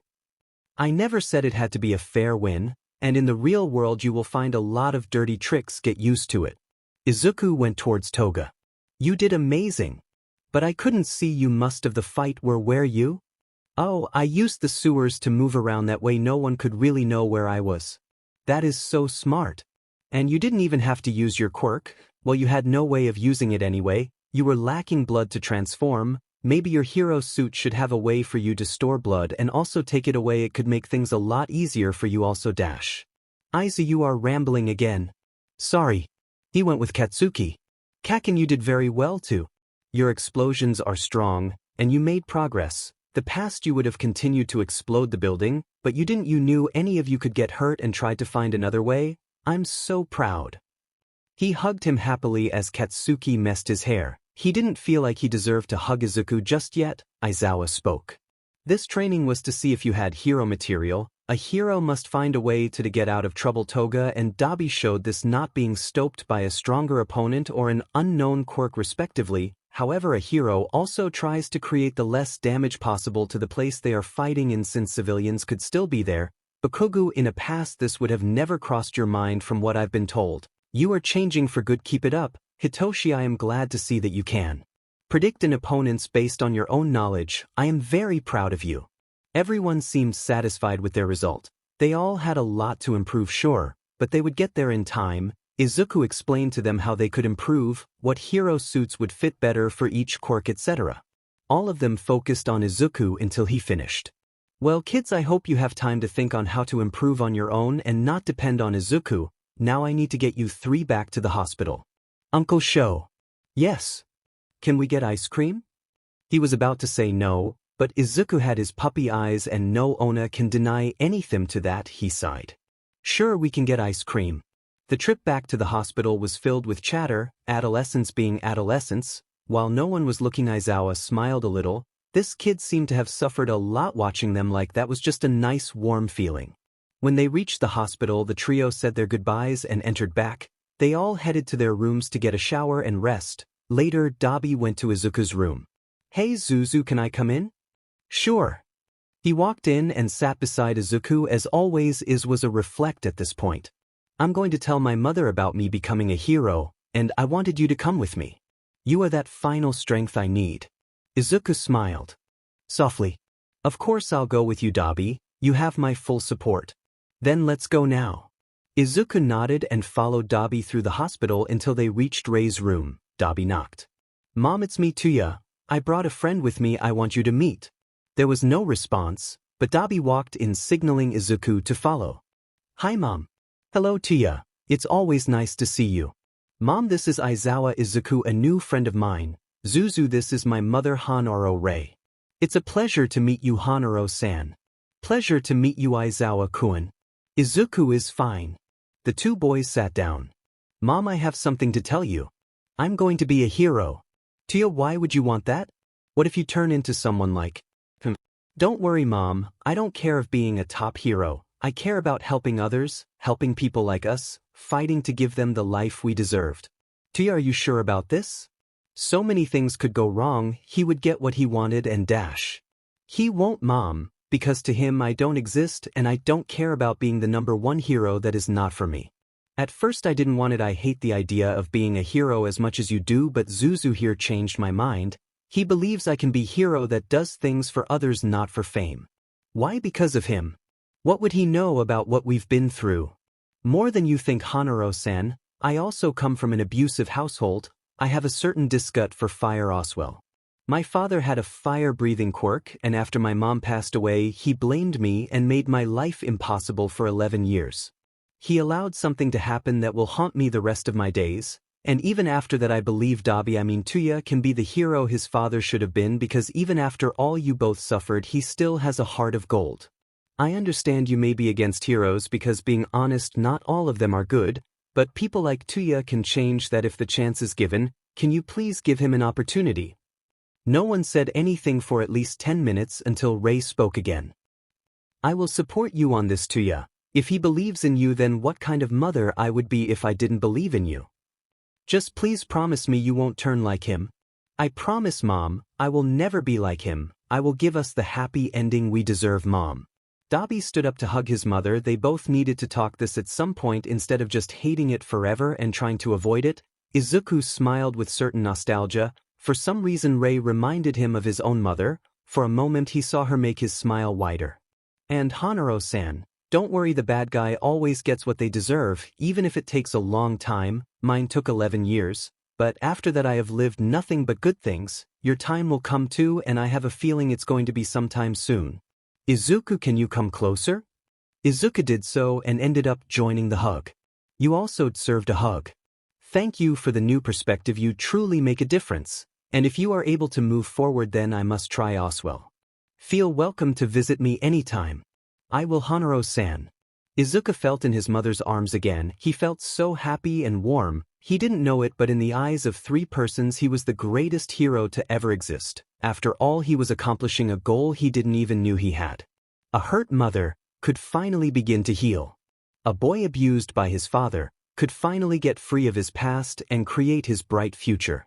A girl who went crazy because of the fear around her could finally stop caring about the fear and focus on the love. Yet a boy guided by hatred and regret continued to feed his hate and keep everyone out.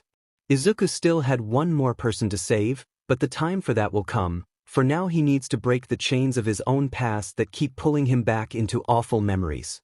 Katsuki decided not to visit Izuku today on his free time. Izuku was making progress and Katsuki was very happy about it. Yet he still felt horrible, because the guilt was still eating him alive. He could have done something sooner if he wasn't such an a-hole. He could have ignored the fact that he was quirkless and still be a loyal friend by his side, but he didn't. He could have asked about the bruises he didn't make but were there. But he didn't. There are so many things he could have done, but he didn't, because he was the biggest idiot in existence.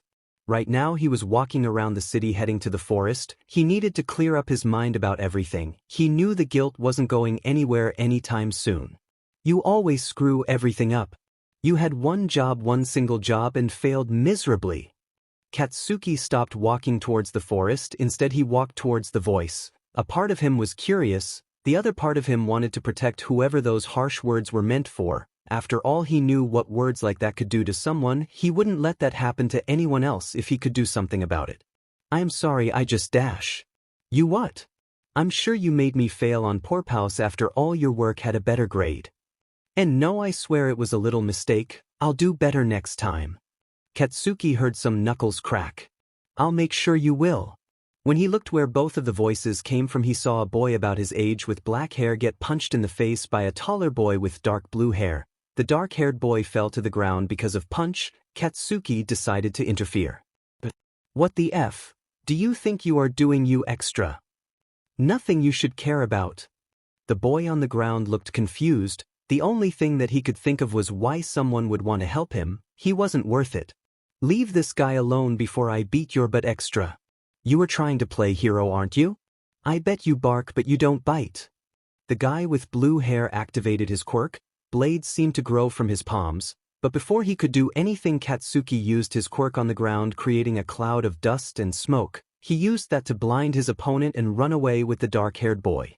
When they got far enough, Katsuki stopped, and so did the boy he saved. There was silence except for the gasps both gave to recover their breath. Eventually the dark-haired boy spoke. Thanks, man. Really, but why did you do that? You don't even know me. Katsuki remembered Izuku at that moment, the granette with a heart bigger than himself, someone who didn't care about getting hurt as long as he was able to help anyone who needed him, someone that didn't care if anyone treated horribly, he would help that person out just because. Because you looked like you needed help. I don't need another reason.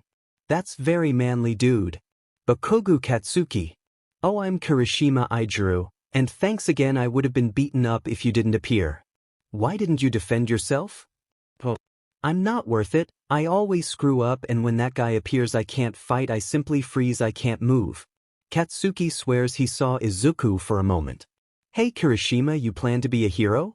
Yeah, just like everyone else, but I think I should back out. I can't face danger, not like you did. Katsuki sighed. What if I help you train? Let's train for a month. If you still freeze in danger, then I let you back out. If you can fight that fear, by then you are going to become a hero, deal? You barely know me, why are you offering me this? You have what it takes to be a hero. A friend of mine did too, but he didn't. Like you, he felt he wasn't worth it either. I couldn't stop him, but maybe I can stop you. It's just a month, what can you lose? Kirishima smiled a little bit. It's a deal then, Bakugo. Let's train together and see where that leads to. Bakugo offered his hand and Kirishima took it. I'll make a hero out of you. Was that a Mulan reference? Maybe. They talked for a while, exchanged phone numbers, and decided to start training the next day. Instead of both going their separate ways, they spent the afternoon together getting to know each other, building trust, so the first training session wouldn't be very awkward. Hey, what's your quirk, Kirishima? I should focus on how to help you use it tomorrow. Oh, well, I can harden my skin like a rock, see? He hardened his hand and returned it back to normal. Why didn't you use that against the ocean hair guy? Well, my quirk has a limit. His doesn't. He would have used his blades until I broke it. Wasn't pretty. Katsuki started to get angrier than usual. Kirishima acted like a nice friendly guy, and an idiot was bullying him. He wouldn't stand that. He was like that before and he was going to change. This is his starting point. Well, after we are done, that son of a bitch won't even know what hit him. I don't think I can face him. Then I will until you can. I don't fear some stupid hand blades. My explosion will break those in a second. You are very strong. I've never seen a quirk like yours. A quirk doesn't make you strong. Even someone quirkless could fight that a-hole. Really? I mean, a quirk is everything these days.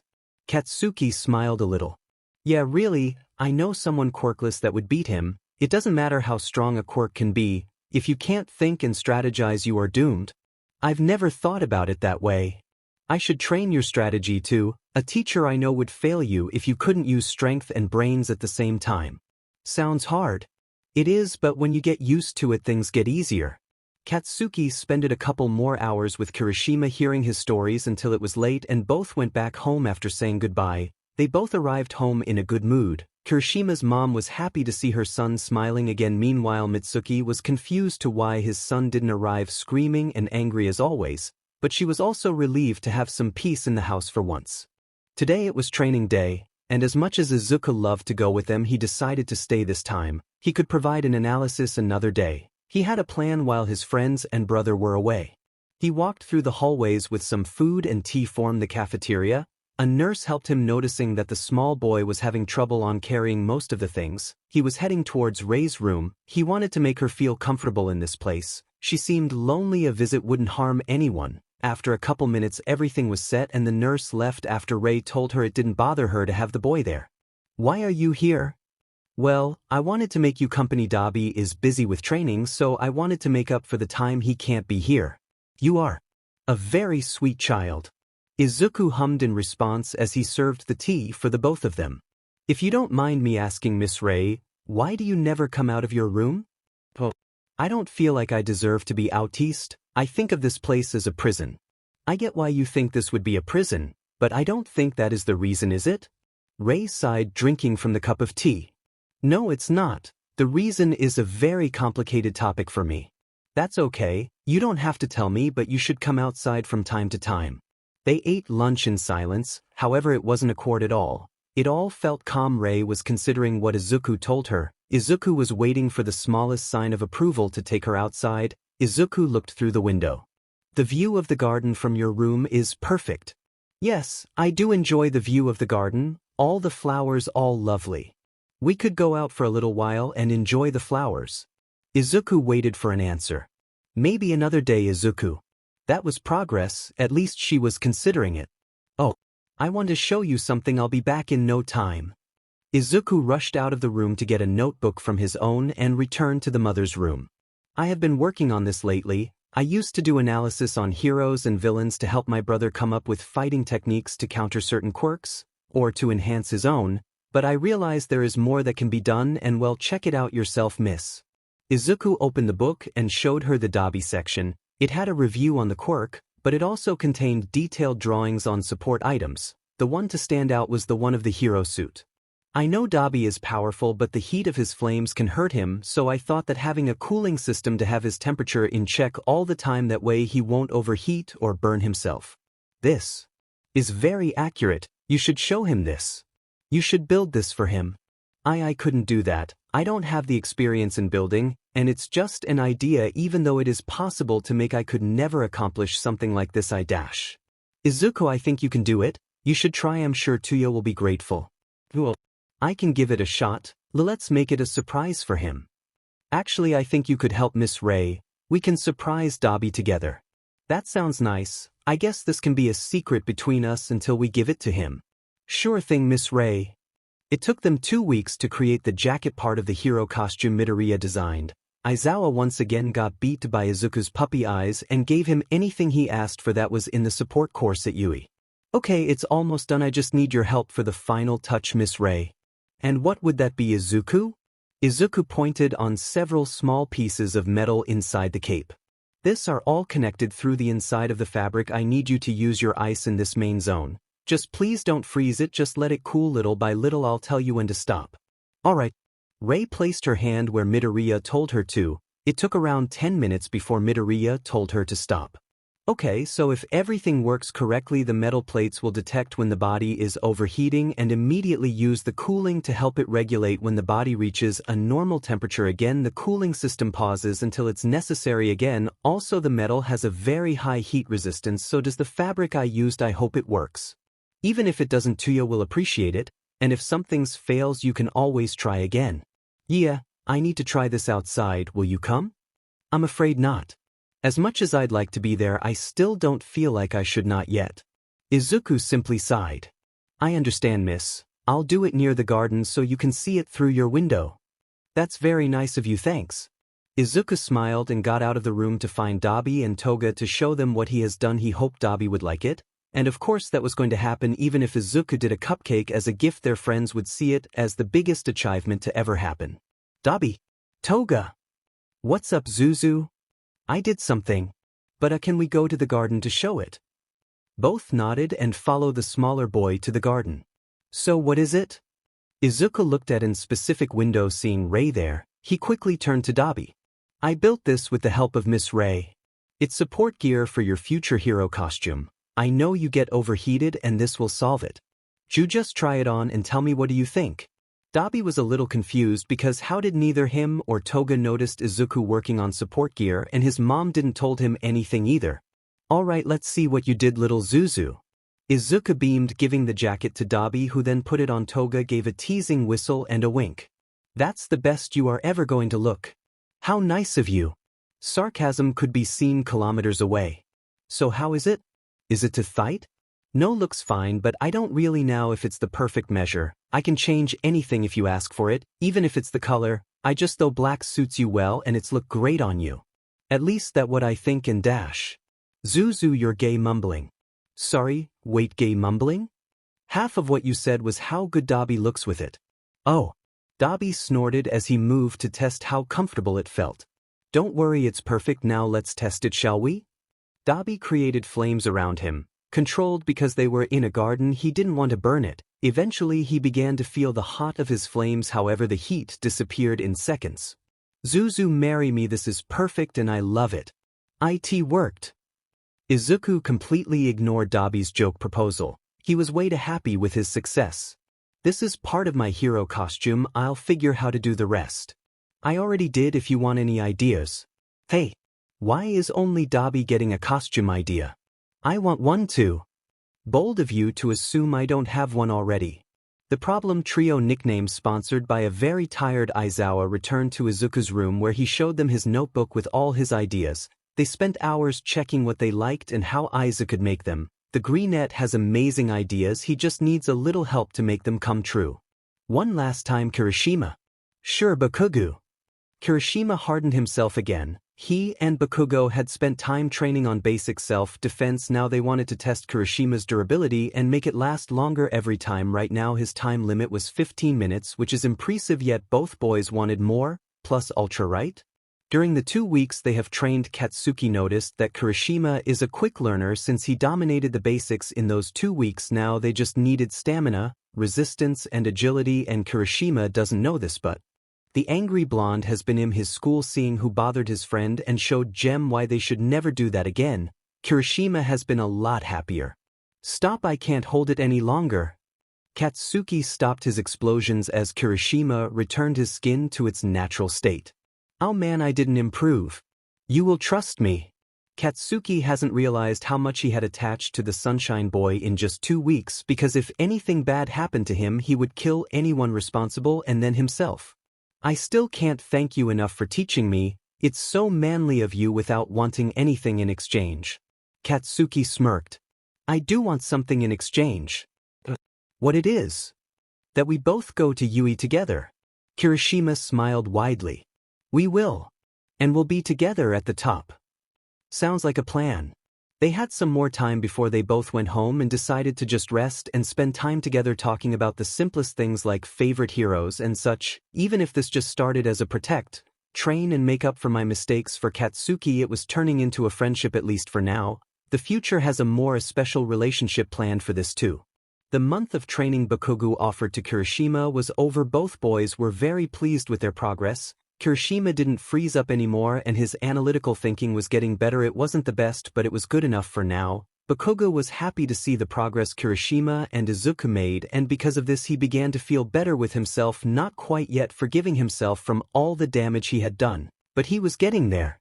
Today Kirishima was going to see how all his training paid off. After all, he had enough luck to avoid the dark blue-haired boy for a month with quick tricks, but his luck ran out and when school ended he was cornered and brought to the back of the school. You didn't think that you could avoid me forever, did you? Maybe you did. You are stupid enough to believe that. To the surprise of the bully, Kirishima didn't look afraid. He looked more determined than ever. He couldn't tell what he was so determined about though. I know I couldn't avoid you forever, but it was worth the shot. Finally you managed to speak without stuttering. Knowing no one would be around that part of the school at the moment, the blue-haired boy activated his quirk, feeling the familiar blades in his palms. I'll show you a lesson, weakling. I don't know what gave you this confidence, but I will make sure to take it away. Bakugo usually went to Kirishima's school after his own ended. He knew something was wrong after waiting 10 minutes. Kirishima never takes that long without telling him he will need a little more time, so he decided to go search for Sunshine Boy. He ended up hearing him and following his voice to the back of the school, seeing Kirishima's bully there trying to pick a fight. Kirishima kept quiet after the statement of his bully hardening his skin waiting for the hit to come. That didn't took very long and he faked feeling tired after a few hits deactivating his quirk. The bully didn't knew about his resistance he was going to use that against his favor. I thought you learned not to use your quirk against me. It's useless, you can barely take hits. The bully pushed him hard and Kirishima allowed himself to fall to the ground. He had a plan and if he needed to act helpless for it to work he would. See? You are nothing, it just took a couple of hits to make your quirk wear off.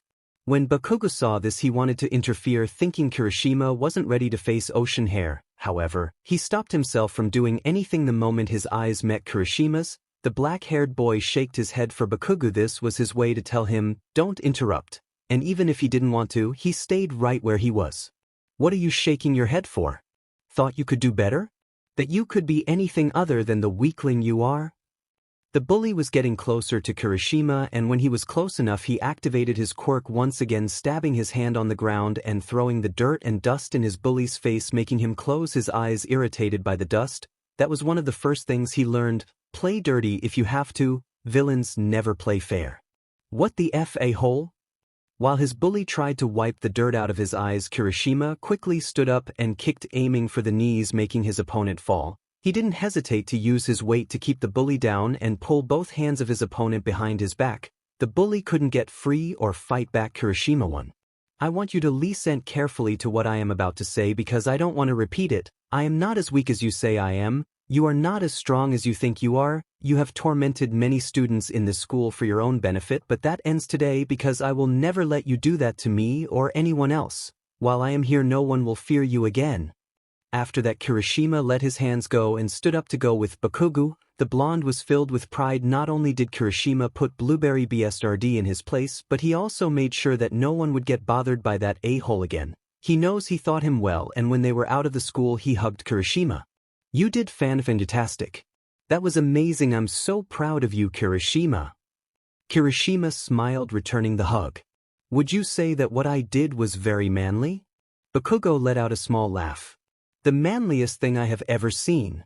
The both continued to their usual meeting. They were supposed to train, however, they were too happy so they decided to celebrate Kirishima's win the whole afternoon. After all, they enjoyed each other's company like it was the best thing in the world.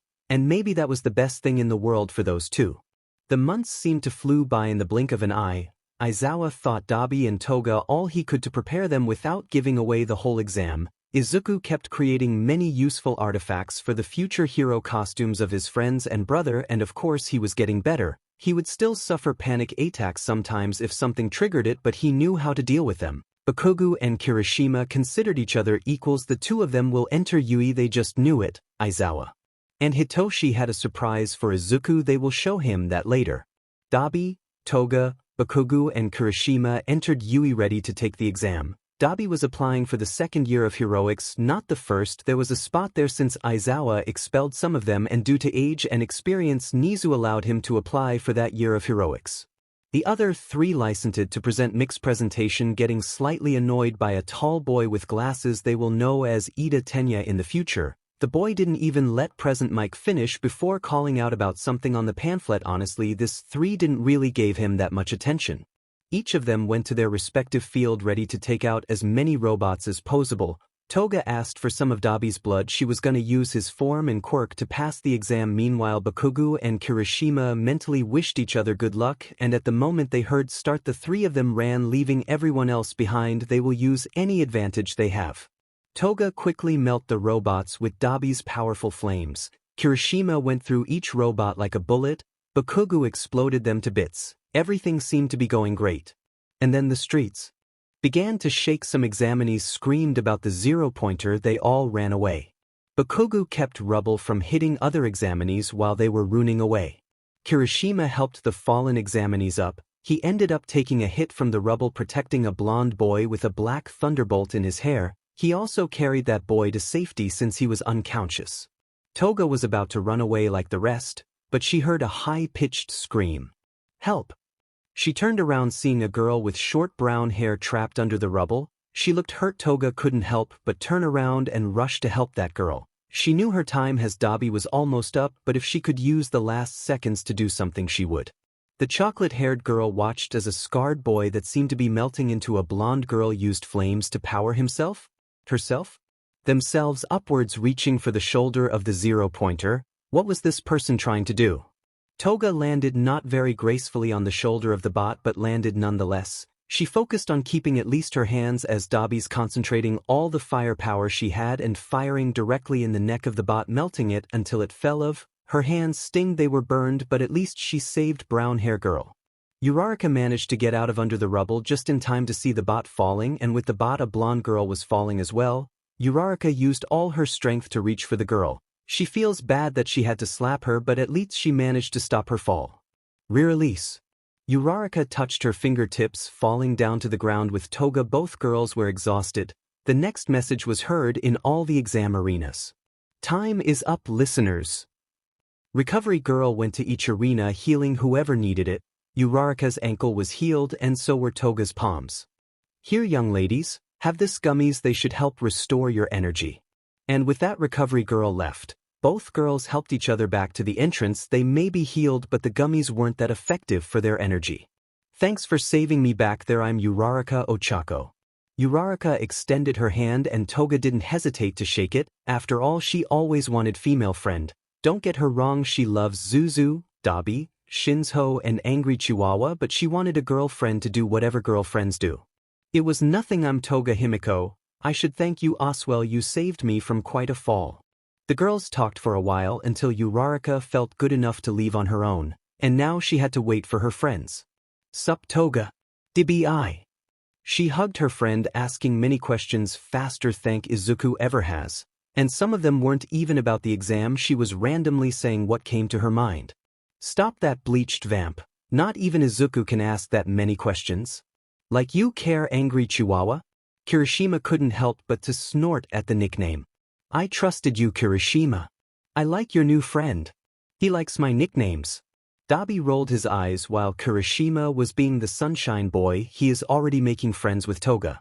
Oh, I forgot to introduce myself before the exam. I'm Kirishima Ijiru, nice to meet you. I'm Toga Himiko. Nice to meet you too. Don't worry, I will find you a nickname. Ijiru simply noted as they all walked together out of Yui. All of them were sure they would pass. Now they were on their way to Izuku to tell him everything that happened. After all, Izuku loved to hear anything their friends have to say. And then I used Dabi's flames and went whoosh right to the shoulder of the robot and melted the head off. But I ended up burning my hands a little, and I was tired and I was falling, and the girl I was trying to save slapped me, and then I had no gravity. She saved me and I saved her. It was a great way to make a new friend. To say Izuku was shocked was putting it lightly. Aren't there more safer ways to make new friends? But what's the fun in that? Himiko giggled, while Dabi and Katsuki rolled their eyes. Please tell me you did something safer, Kaken. Yeah, I did. Just blew up rubble that was going to fall on other people. Thank God. No asking me, Zuzu? Rude. Oh, sorry. How did you do, Dabi? Well, Niza decided to test me himself, and apparently I'm more fit for third-year heroics than second. Guess flaming trash bag was useful for something. That's great, Dabi. Yeah, I guess it is. Dabi and Toga left soon to their respective rooms while Katsuki stayed. Is something the matter, Kaken? Well, I brought someone for you to meet. I know new people is hard for you sometimes, so if you don't feel like you can do it, I can tell him to come with me another day. Izuku thought about it for a few seconds. Kaken, it's fine. I think it will do me good to meet new people, and I'd like to meet your new friend after all. It's hard for both of us to meet new people. Don't you think? Yeah, I guess you are right, just I'll go fetch him. Katsuki went out. It took him a minute to come back with a black-haired boy. Hey. I'm Kirishima Ijiru, it's nice to meet you. Aizawa Izuku, nice to meet you to Kirishima-kun, and you can call B by any variable of Izuku, my friends do that. If that's the case, then I will call you Zuku. That's a new one. They talked normally for a while about heroes, mutual likings, etc. And then Izuku asked something. How did you two meet?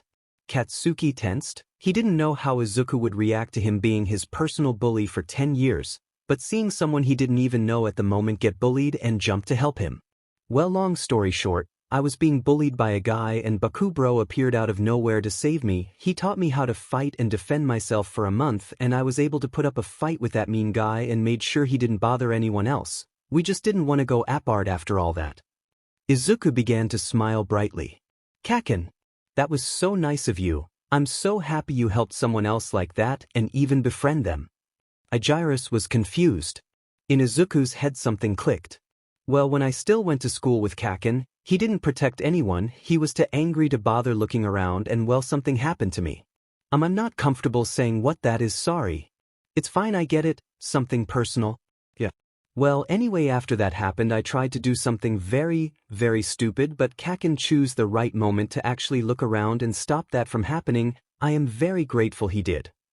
Katsuki wanted to cry badly. Izuku was making him look like someone who just had anger issues and simply didn't care about what happened around him, when he caused a big part of that pain, when he was a reason Izuku almost killed himself died and still the green-headed boy was trying to protect his new friendship by leaving out parts of their past. Izuku may never say what he did, but he knew and he couldn't stop the tears. I'm sorry. The other two boys looked at him with worry. Katsuki Bakugu crying is a very rare sight. I should have noticed sooner. I should have been there for you. I should have helped you get out of that situation before, but I didn't. Kaken, you don't have to Apollo dash. Yes, I do. I noticed some things and I still let them go. I could have saved you earlier, but I didn't. So yes, I need to apologize because I can't do more anymore. It's too late, you are already damaged because I refused to worry back then. Kirishima looked at him with worry. He never noticed Katsuki had so much bottled up. Katsuki always seemed so satisfied with himself and what he did, he never would have seen everything hidden behind that confident smile. Katsuki rubbed his eyes trying to stop the tears coming out. Izuku stood up and walked towards him, hugging him when he was close enough, making Katsuki freeze. Why? Why is he still nice to me after everything I did? It's okay, Kaken. Maybe you couldn't do something back then, but you are doing it now. Think of all the thing you've done for me. I haven't done enough. Bakugu, you saved me from committing suicide, you have supported me in my recovery, you have been here making me smile again, you are protecting me and now you are protecting others too. Maybe your past self wasn't the best. But that isn't you anymore. The Kaken that did all of that for me is the Kaken of now. Katsuki hugged back like his life depended on it. The Kaken of now is my hero. Izuku looked at Kirishima. Yeah, Bakugu, maybe your past self wasn't that nice, but the you of today is the one that saved and taught me how to defend myself and others. The you of now is also my hero. And that made Katsuki break. He didn't bother to try and control his tears anymore, honestly, he couldn't. Izuku moved his head signaling to Kirishima to also join the hug. And so he did. The three of them stayed in a hug until Katsuki could let everything out. He needed it in a way they all needed this moment. Katsuki needed to apologize, to truly show he was sorry. Izuku needed to hear it, even if he already had forgiven Kaken. Ijaru needed to see it, know that his friend also had regrets and that even the strongest can break. A couple hours after Katsuki and Ijaru left, Hitoshi and Shoyuta came to visit him. When they arrived, Izuku was working with something that seemed to be yellow googles. Toshi. I didn't hear you come in, I was kind of distracted working on something. Hey bunny. Aizawa ruffled Izuku's hair. We have a surprise for you? Oh, what is it? Hitoshi looked at his dad. He nodded and Hitoshi gave Izuku an envelope. What is this?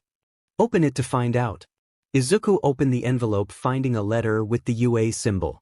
Is this your acceptance letter, Toshi? Not mine. Izuku was confused and decided to actually read the letter. Dear Aizawa Izuku, you have been recommended by Aizawa Shoyuta Pro Hero Eraserhead to join our academy in the support course. Usually we wouldn't have allowed this due to Aizawa being your legal guardian. However, Aizawa decided to see and test some support items myself. Not only that, but I have also went over some of your sketches and future projects. There are many things I haven't thought about and I'm the smartest being on earth. I see that Aizawa's recommendation was not because of him being your legal guardian, but because of your amazing talent. I have also read all your analysis. I am quite surprised someone can dissect every single aspect of a quirk without a quirk to aid them. This only makes your abilities more impressive. I look further to seeing how your abilities will develop under my personal tutoring. I would be honored to have you as a student here in Yui Academy, not only as a normal student but as my personal protege. After seeing your talent, not only Izawa recommended you, I have as well decided to recommend you for this school. I hope to see you soon in school grounds. Welcome to Yui Academy. Izuku looked at his family with wide eyes. Said family was smiling softly. When did you do this? Well, I think it was after your fourth invention. And I thought you notebooks would add nicely to your talent. Izuku smiled widely, practically jumping. Aro hugged them. Thank you so much. Well, there is also something else. Izuku broke the hug. What more can there be? Oh, you can come home with us, son. And Izuku's tears broke free. He was so happy at the moment and nothing nor anyone could change that. Boo, but what about my therapy? You will still be assisting therapy, but you are stable enough to come home with us. And yes, before you ask, you can come visit Dabi, Toga and Miss Ray anytime you want. Izuku hugged them again. He needed this. Thank you for everything. That was the first time in years he could say that word without fear, and he couldn't be happier to say it. Izuku had moved into the Aizawa's house. Finally, a place he could call home, a place that felt safe, and most importantly, a place where no one would hurt him. They had a whole week to have a routine of their own. Everything fell in place easily, like they had lived like this their whole lives. The weekend passed away in the blink of an eye, and the first day of Yui was officially today. Common you too. I know it's early, but I'm a teacher. I need to be earlier than the students. Hitoshi rolled his eyes. Like you have ever shown up to class early. Don't make me expel you before we even get there. Izuku giggled while he finally tied his tie, as best as he could at least. Soon they left to school, the brothers talking calmly, wondering how things would be like or who their classmates may be. Hitoshi was in Shuta's class, but his father wasn't going to let him be prepared for the classmates he may have. What's the fun in that? When they arrived, Hitoshi went to the class 1A. On the other hand, Shoyuta walked Izuku to Principal Niza's office. Ah, Izuku, Aizawa, please take a sit. Would any of you like some tea? Shoyuta simply said no while Izuku noted taking the cup of tea. As you know, Izuku, you are a very special case. Which means that your schedule will be constantly changing, but don't worry, I will email it to you a day before so you don't have any trouble. That is, except today. Your schedule will be with Class 1A. Izuku tilted his head, confused, after taking a sip from the tea, which was delicious by the way. You see, your guardian always does an quirk assessment test to see the level of his current class. I want you to be there and make an analysis on every single one of the students. After that you have lunch and then you come to me so I can check those analysis. Then you can go to the support department and create anything you like. Is that good for a first day? That's perfect for a first day, Principal Nizu. While saying this, Izuku smiled in a gentle and warm way. Very well then. You both are free to go now. The Aizawas left. Shoyuta went to the teacher's lounge after telling Izuku to go to the classroom and wait for him at his desk. Izuku did just that. Entering the classroom, he saw Kaken being scolded by a tall boy with dark blue hair because he had his feet on the desk. Kaken just rolled his eyes, not giving it much importance. He also noticed Hitoshi. To the common eye, he looked expressionless, but Izuku knew he was trying his best not to laugh at the scene of the blue-haired boy and Kaken. As his dad told him, he went and sat down on the chair at the professor's desk, immediately gaining the attention of the blue-haired boy. Excuse me. May I ask, why are you sitting there? It's very clear that you are not the teacher. What you are doing is very disrespectful for our real teacher. I ask you to please stand up and go to your actual sit. Izuku flinched and shrinked in his seat. The loud voice of the blue-haired boy and how direct he was made him feel uncomfortable. Before Kaken or Hitoshi could do something, Himiko walked in talking happily with her new friend Uraraka, her mood going from happy friendly to angry with the need to spill blood. In a matter of seconds she was in the personal space of the tall boy. Who do you think you are to talk to Zuzu like that? Blue hair seemed unbothered by the angry tone in Himiko's voice. I am Ida Tenya. That still doesn't give you the right to talk to him like that. Well, someone had to do it. He is being disrespectful to our future teacher. You have no way of proving that. Maybe he is meant to be there. Ida looked confused at that. Why would a student be meant to sit on the teacher's desk? That's simply illogical and pure nonsense. Oh, I will show you nonsense. Before Himiko could attempt to rip Ida's head off, Kirishima walked into the room and stepped into the middle of the fight, mostly to save Ida from Himiko's rage. Why don't we all calm down and sit down? While neither of the arguers wanted to agree on that, a yellow caterpillar opened the door and soon after fell to the floor, leaving most in shock, Hitoshi, Katsuki, Himiko and Izuku, knowing this was quite normal. All of you sit down. Everyone in class scattered as quickly as they could to their seats. Aizawa walked to his desk, giving Izuku a little smile only for him to see before turning to the class with a serious expression. It took you 8 seconds to settle down. We need to cut that time in half by the end of the year. When you are a hero, there is no time for you to lose. That being said, everyone put on your gym uniforms and meet me in the field in 10 minutes. Everyone but the brothers were confused. Soon all the members of Class 1A left to go change. Izuku and Shoyuta walked calmly onto the field, the greenette already taking notes from the people he already knew. In 10 minutes all the students were on the field. I am Aizawa Shoyuta, your homeroom teacher, and today we are going to do a quirk assessment test. Some students cheered, claiming how amazing an assessment with quirks is going to be. A girl that was completely pink saying that this should be fun, making Aizawa slightly grin before returning to his stoic expression. Fun? Are you going to have this attitude all the time? Fine, if you think it's fun, then the students who ends up last gets expelled. Izuku could hear many anguished cries from the students. His mind went to an instant solution. He wrote on a little part of his notebook. Teamwork is the easiest solution. If they work together, they could surely tie most of the students, and if the points are high enough, no one would be expelled. Everyone would prove they have potential. Bakugu, you got first place on the exam, right? Go ahead and throw the ball. Use your quirk, do whatever you want as long as you don't leave the circle. Bakugu noted, catching the ball and stepping INTL the circle. He took a deep breath and used his explosion to throw the ball.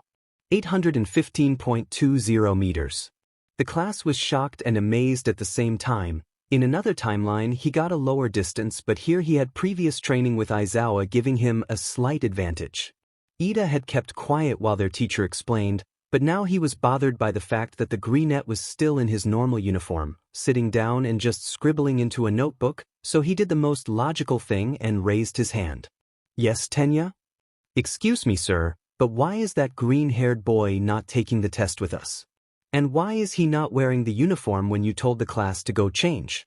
As a UE student, he should show the best behavior, and clearly he is not doing so. Aizawa sighed mentally. Not even an hour in and he was already tired. This boy is Izuku. He is not taking the test because he is not part of the class.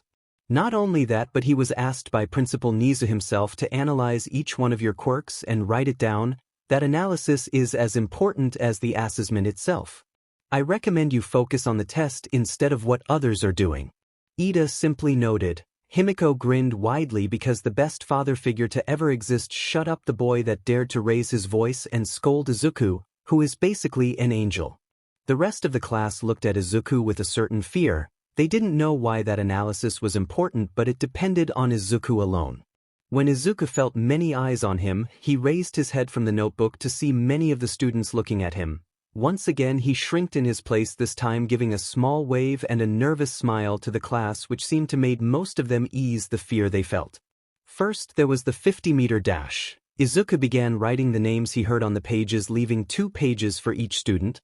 The one that seemed to do best in this category was Ida Tenya, the boy that scolded him, finishing the dash in 3.4 seconds. Pretty impressive.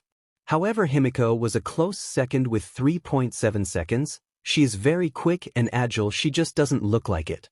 Then it was the strength grip category, the most outstanding being a boy with a mouth mask named Shoji Mizo. His quirk seemed interesting. He would ask all of them for a quick description of their quirk after the test is over.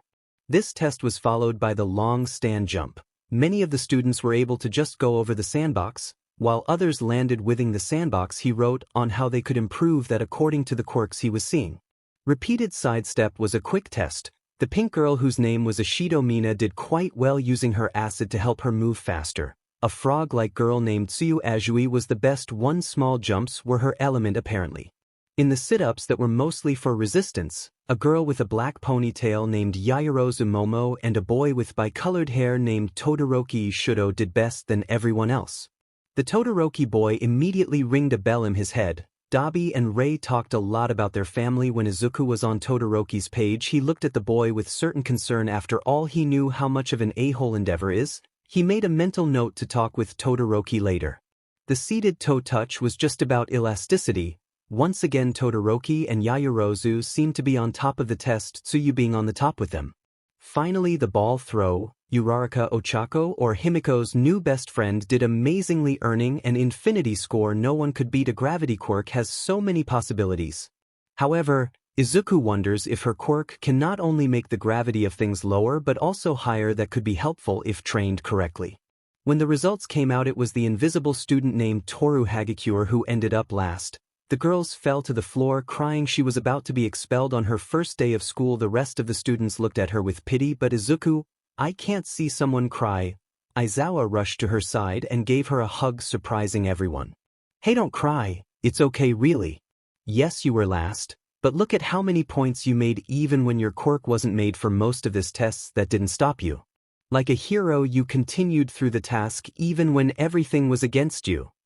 The girl hugged back, sobbing a little harder. All eyes were on them. Aizawa had a proud spark in his eyes. That was his kind boy knowing what to say to make others feel better. It's all right, Hakagura, it was all a ruse. No one is getting expelled. All of the students screamed in shock and some of them complained, but Izuku blocked them all out, focusing on the girl in his arms who was now crying out happines because she wasn't going to be expelled after all. He traced small circles in her back to help her calm down. After a couple minutes, the crying seemed to stop. Feeling better? The girl noted, finally breaking the hug. Izuku stood up, helping Hagakure up as well. Thanks for that and everything you said. It's no problem, and in the end, everyone gets to stay and become a hero. Izuku smiled and he guessed the invisible girls did the same because, well, it's not like he could now. You should go change now, lunch will start soon. The girl nodded, forgetting the fact Izuku couldn't see her, and left. Izuku went for his notebook and finished scribbling his analysis.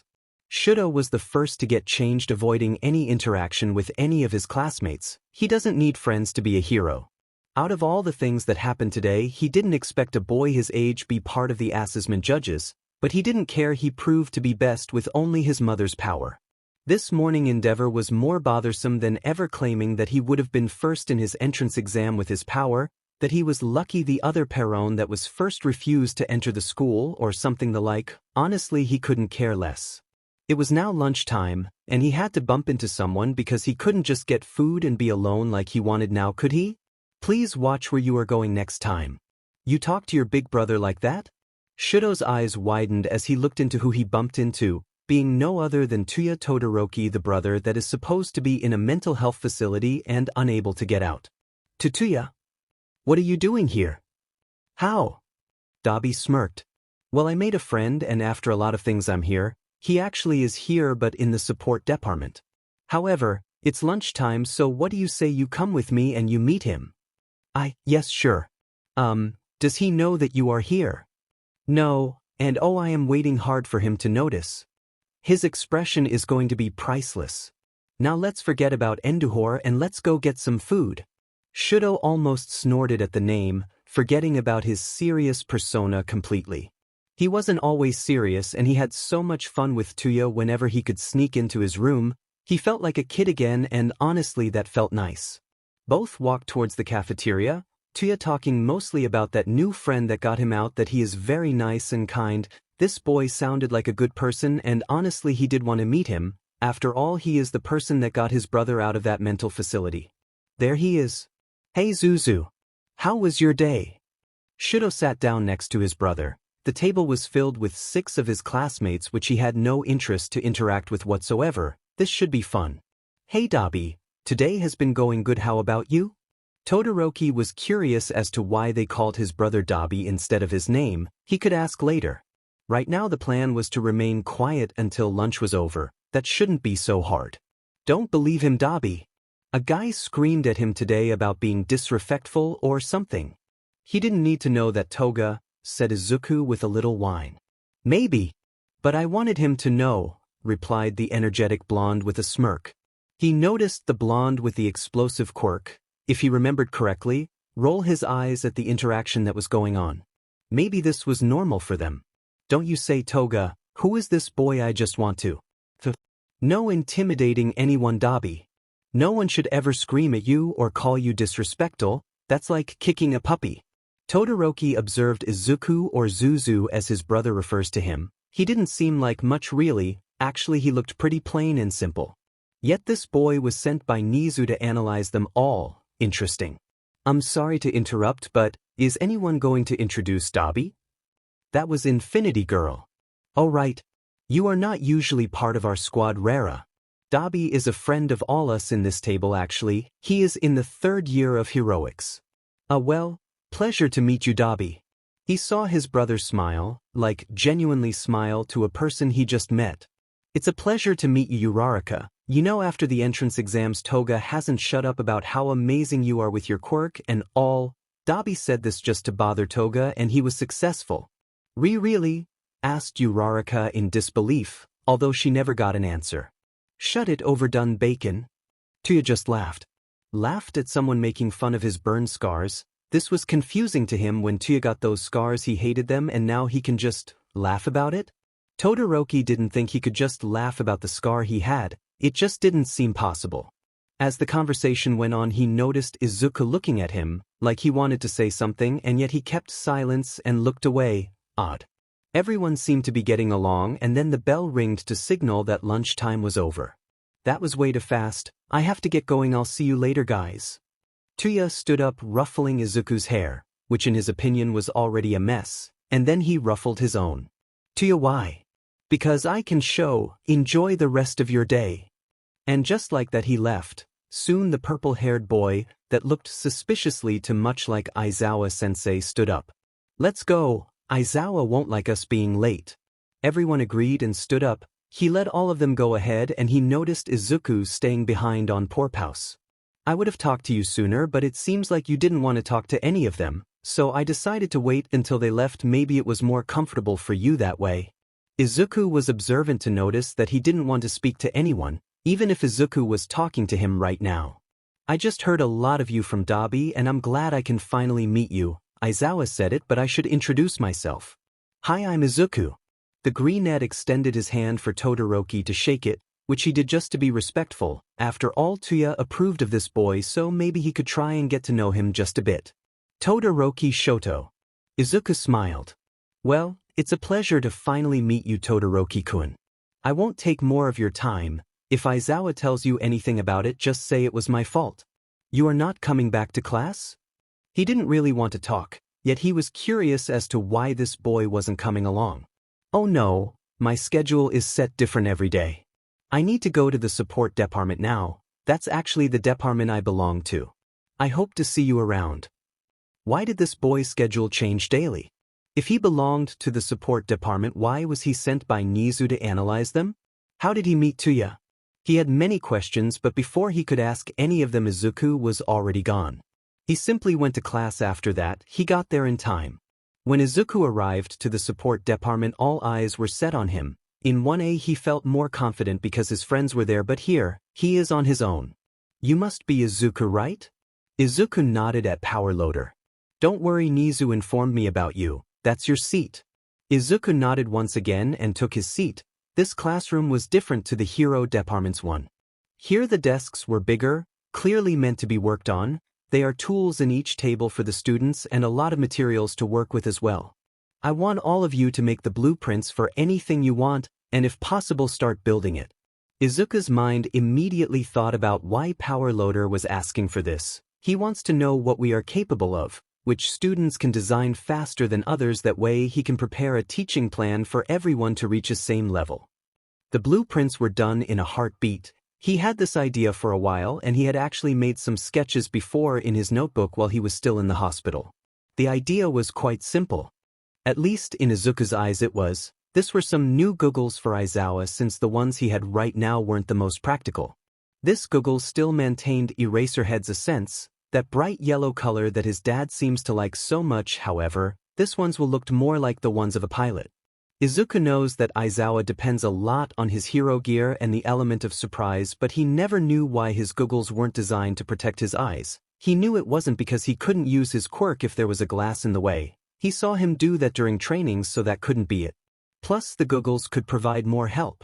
Perhaps adding heat vision could give him a better understanding of the battlefield, but it shouldn't be active at all times. That could be straining for Aizawa's sight. Maybe he could use a voice command that only worked with his father's voice. Izuku thought about a dinga mechanism that would automatically spray the eye drops Aizawa uses, but ended up discarding the idea since that could end up hurting his eyes more than actually helping.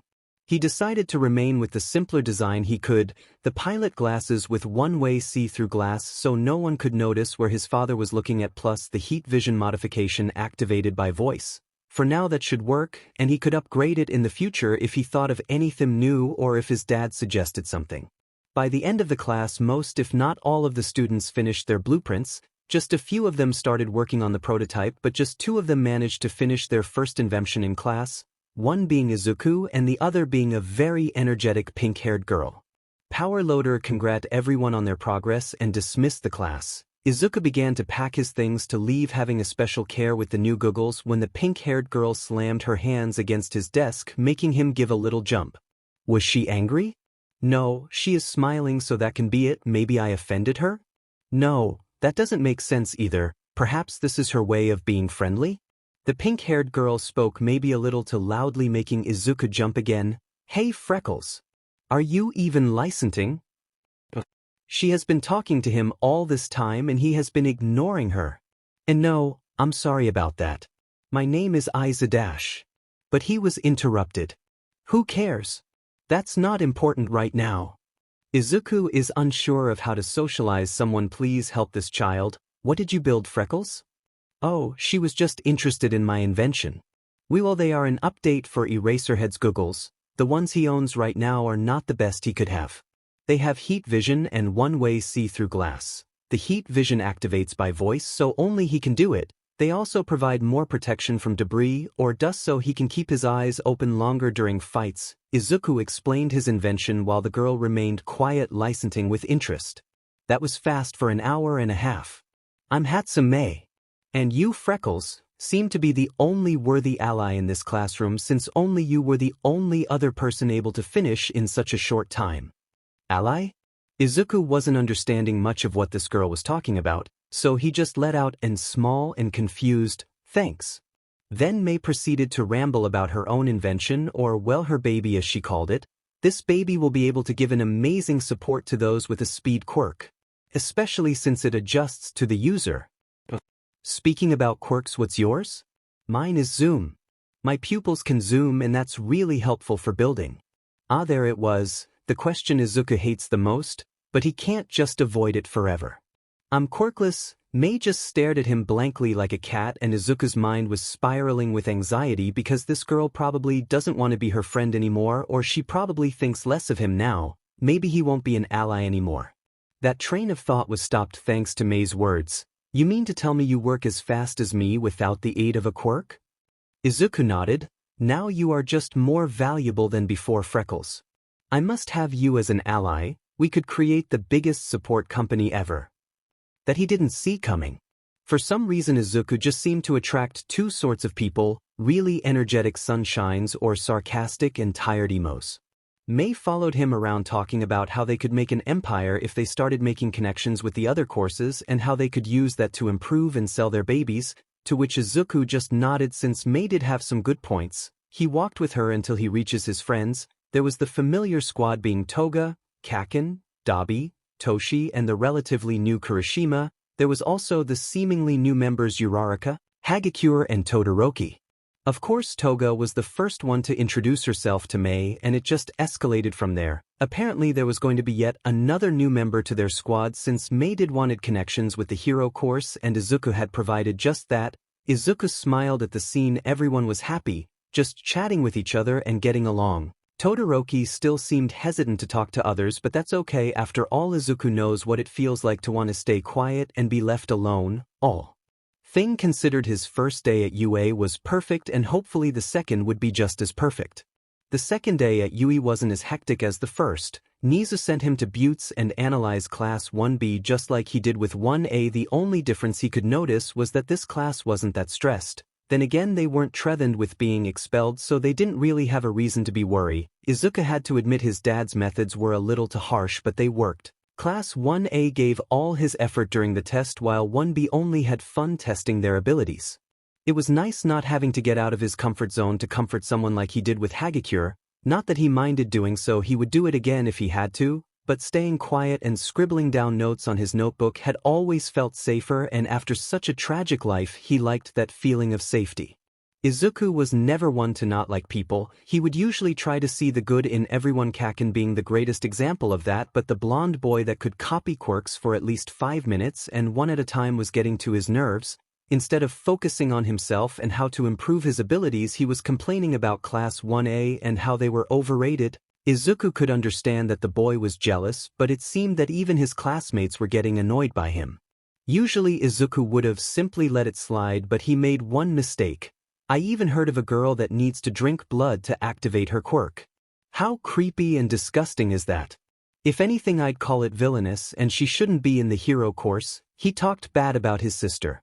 Izuku stood up, opening his notebook, speaking louder than he usually would. Any shyness he had was completely ignored. Minoma Nito, quirk copy. The user can copy the quirk of anyone he touches as long as that quirk does not depend on any physical change. The user can only copy one quirk at a time for a PRD of 5 minutes. After that time limit is over, the quirk will be lost until the user touches a new person. All eyes were on Izuku, but he didn't care. He was only looking at Minoma. What are you dash? Before he could continue, the green-haired boy interrupted.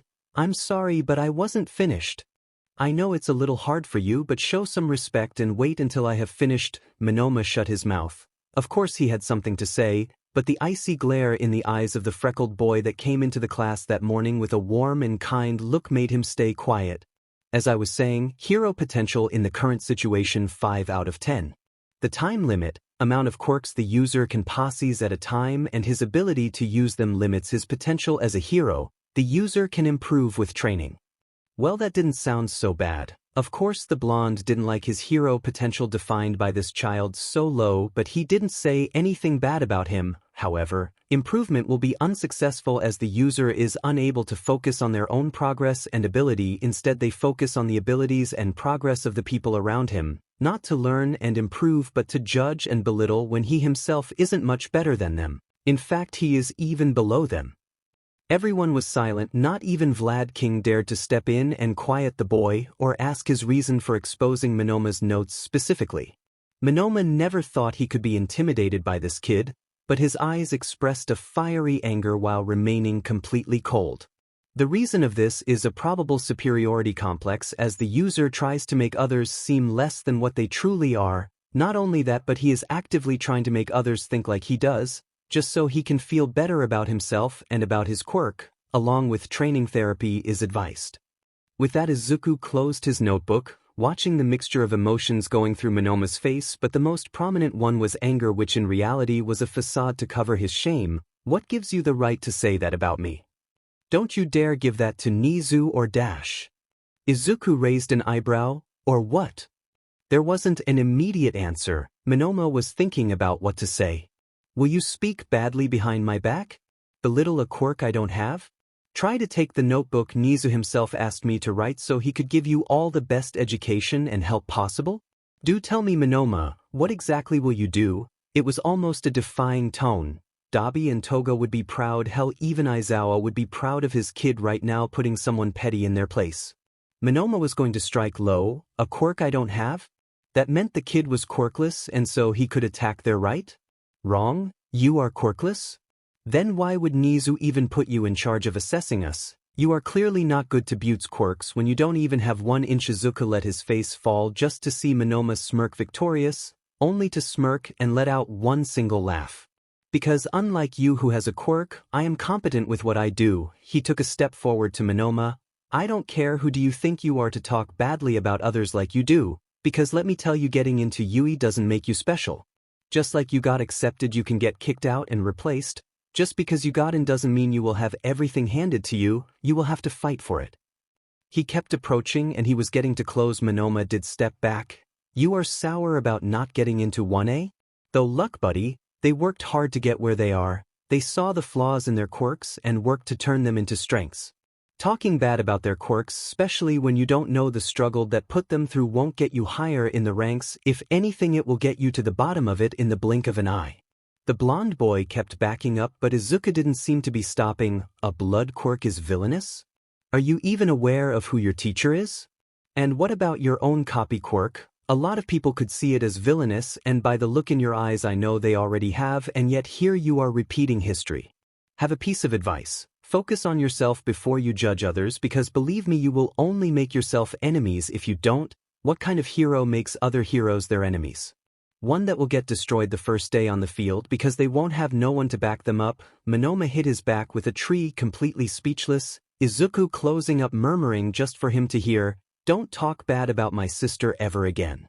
That being said, the sweet Izuku everyone saw that morning was back. I think my work is over now, Vlad-sensei. I will take my notes to Nizu now. Keep up the good work, heroes. The notes I have taken today will be useful to adjust the perfect training for each and every one of you. However, I do have some advice. Do not take any of the testing as games.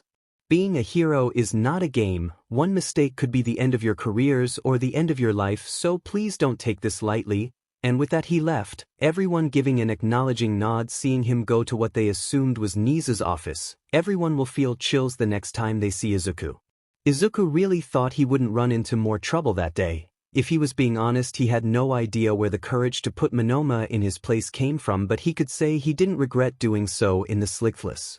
Lunchtime came around and he was trying to look for his siblings and his friends. He was walking through the hallways near the bathroom when he heard a girl screech at someone to get away from them. That set alarms in Izuku's head immediately.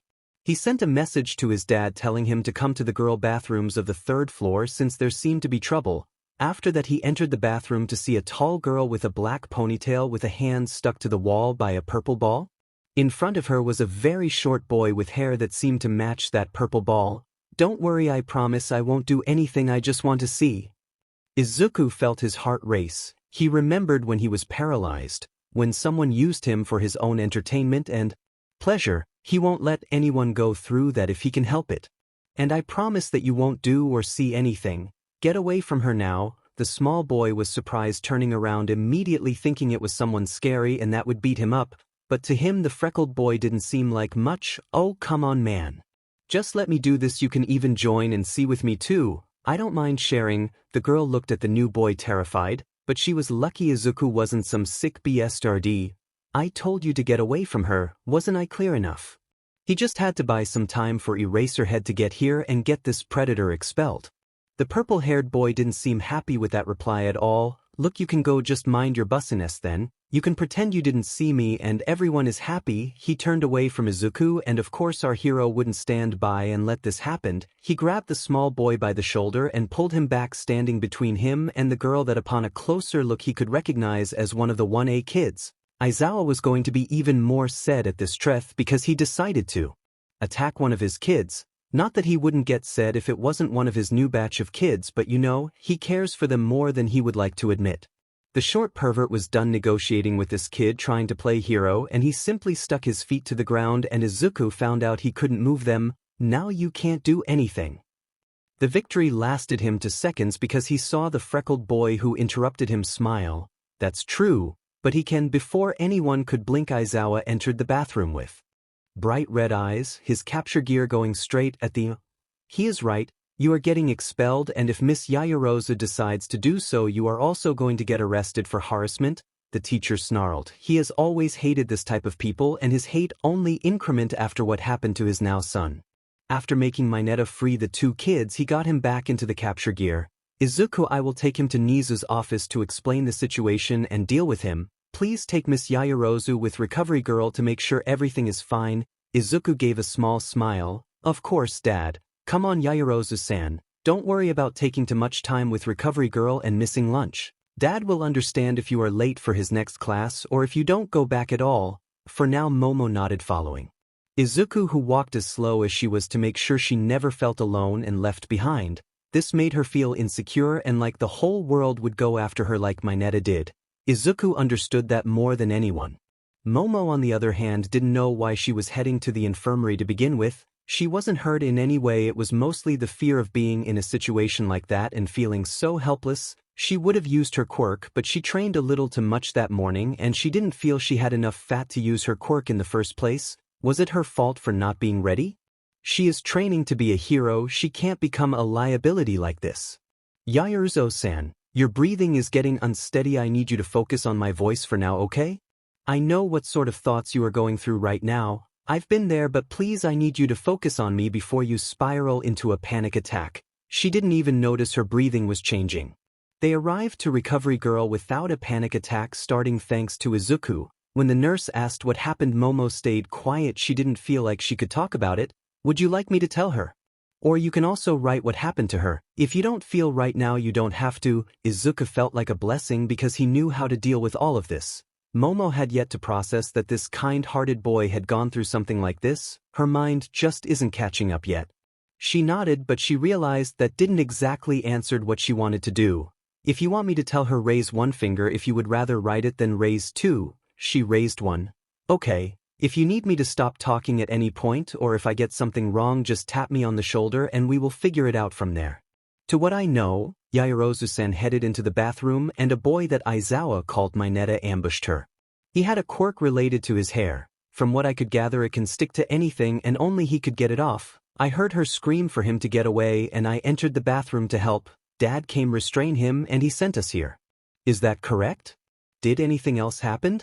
If something else did happen, it's normal to feel ashamed, but hiding it won't make it go away. On the long run, it will just hurt you more than it already has. Momo shook her head. Thanks to Izuku, nothing else happened, and she couldn't be more thankful about it. After that, Recovery Girl nodded and made a checkup just to make sure she was completely well physically. Izuku could be a lot more help on the psychological aspect. Recovery Girl gave Izuku a nod as a way to say he could deal with the situation. If he got overwhelmed by his own experience, she would make sure to step in. For now, he will let the freckled boy do his magic. Izuku sat near Momo, leaving at least 30 centimeters between them just to make sure he wasn't invading her space. I know you don't want to talk, but no, to deal with this I need you to tell how you feel. You can take your time. I don't need an immediate answer. I need an answer when you are ready to give it, okay? Yaoruzo nodded. She just wanted to get this over with and speak, and at the same time she wanted to forget anything even happened. Keep quiet and forget about it. Izuku waited patiently, dangling his feet from the chair for 15 minutes until Yaoruzo felt like talking. You already know what happened. What else do you want me to say? She thought that would be all. There wasn't really much else to say. Well, I want to know how you felt then, how you feel now, and what is going through your head right now.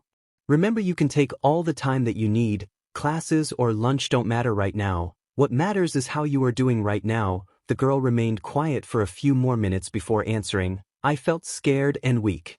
And helpless, like a liability. She looked at Izuku, hoping that her answer was correct, like there was some way to feel wrong.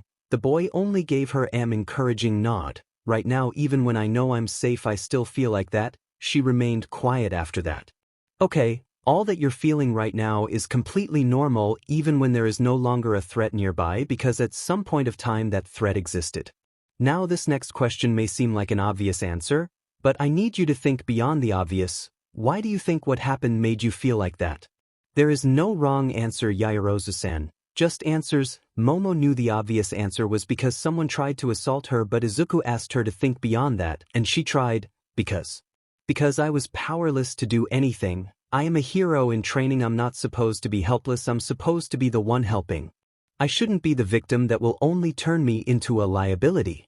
I had a quirk that could have helped me out of that situation, and I didn't use it because I overused it this morning. I was too weak to use it again. Izuku nodded in an understanding manner. Okay, I understand that point of view, Yaoruzo-san, I really do, but I can't agree with it.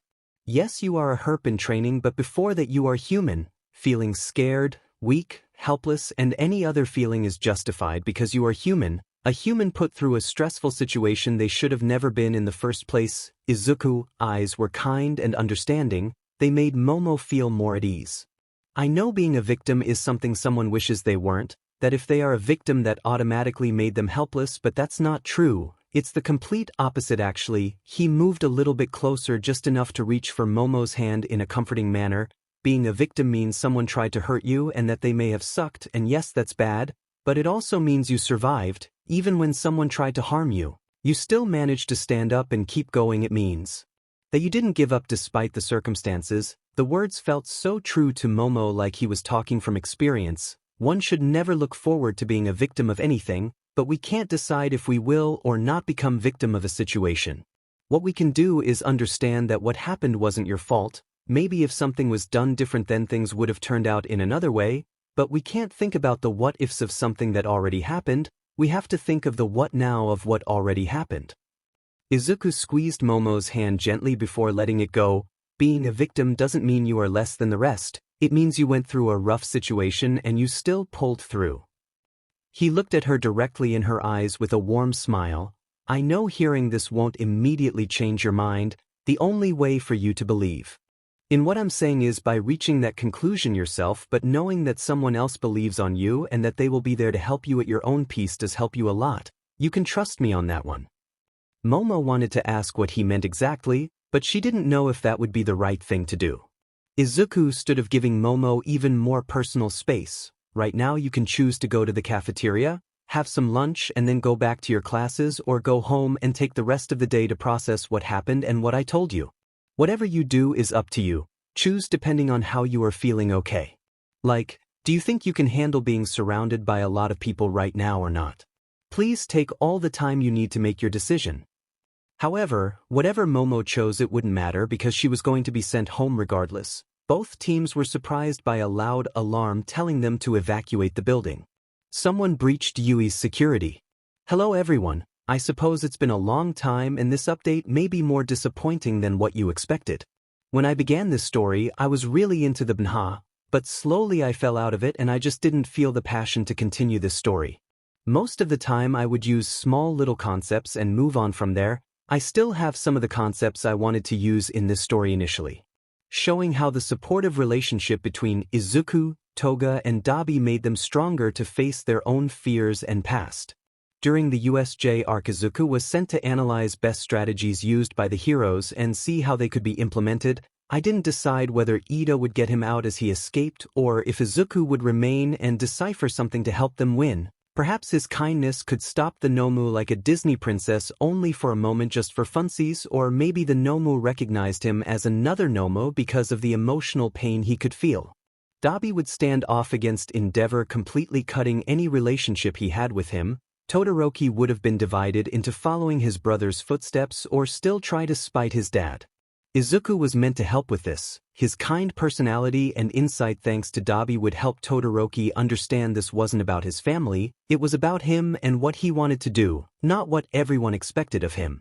In other words, do things for himself rather than prove a point to others whether they are worth his time or not. This kind personality and support would eventually draw them into a love story.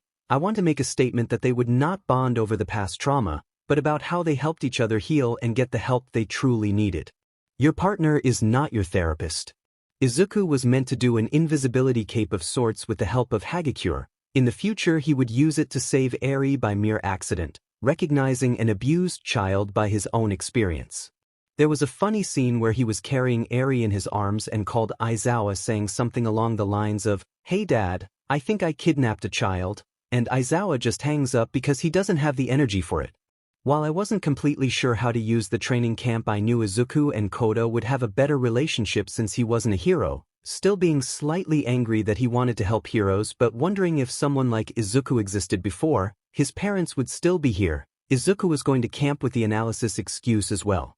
A lot of my work, if not all, is improvised as I go. I truly don't feel motivated to continue writing and I truly doubt I will, but this doesn't have to be the end. If you feel that you can do it, you are free to take it from where I left on and continue on, use my ideas, ignore them completely or change them as you will.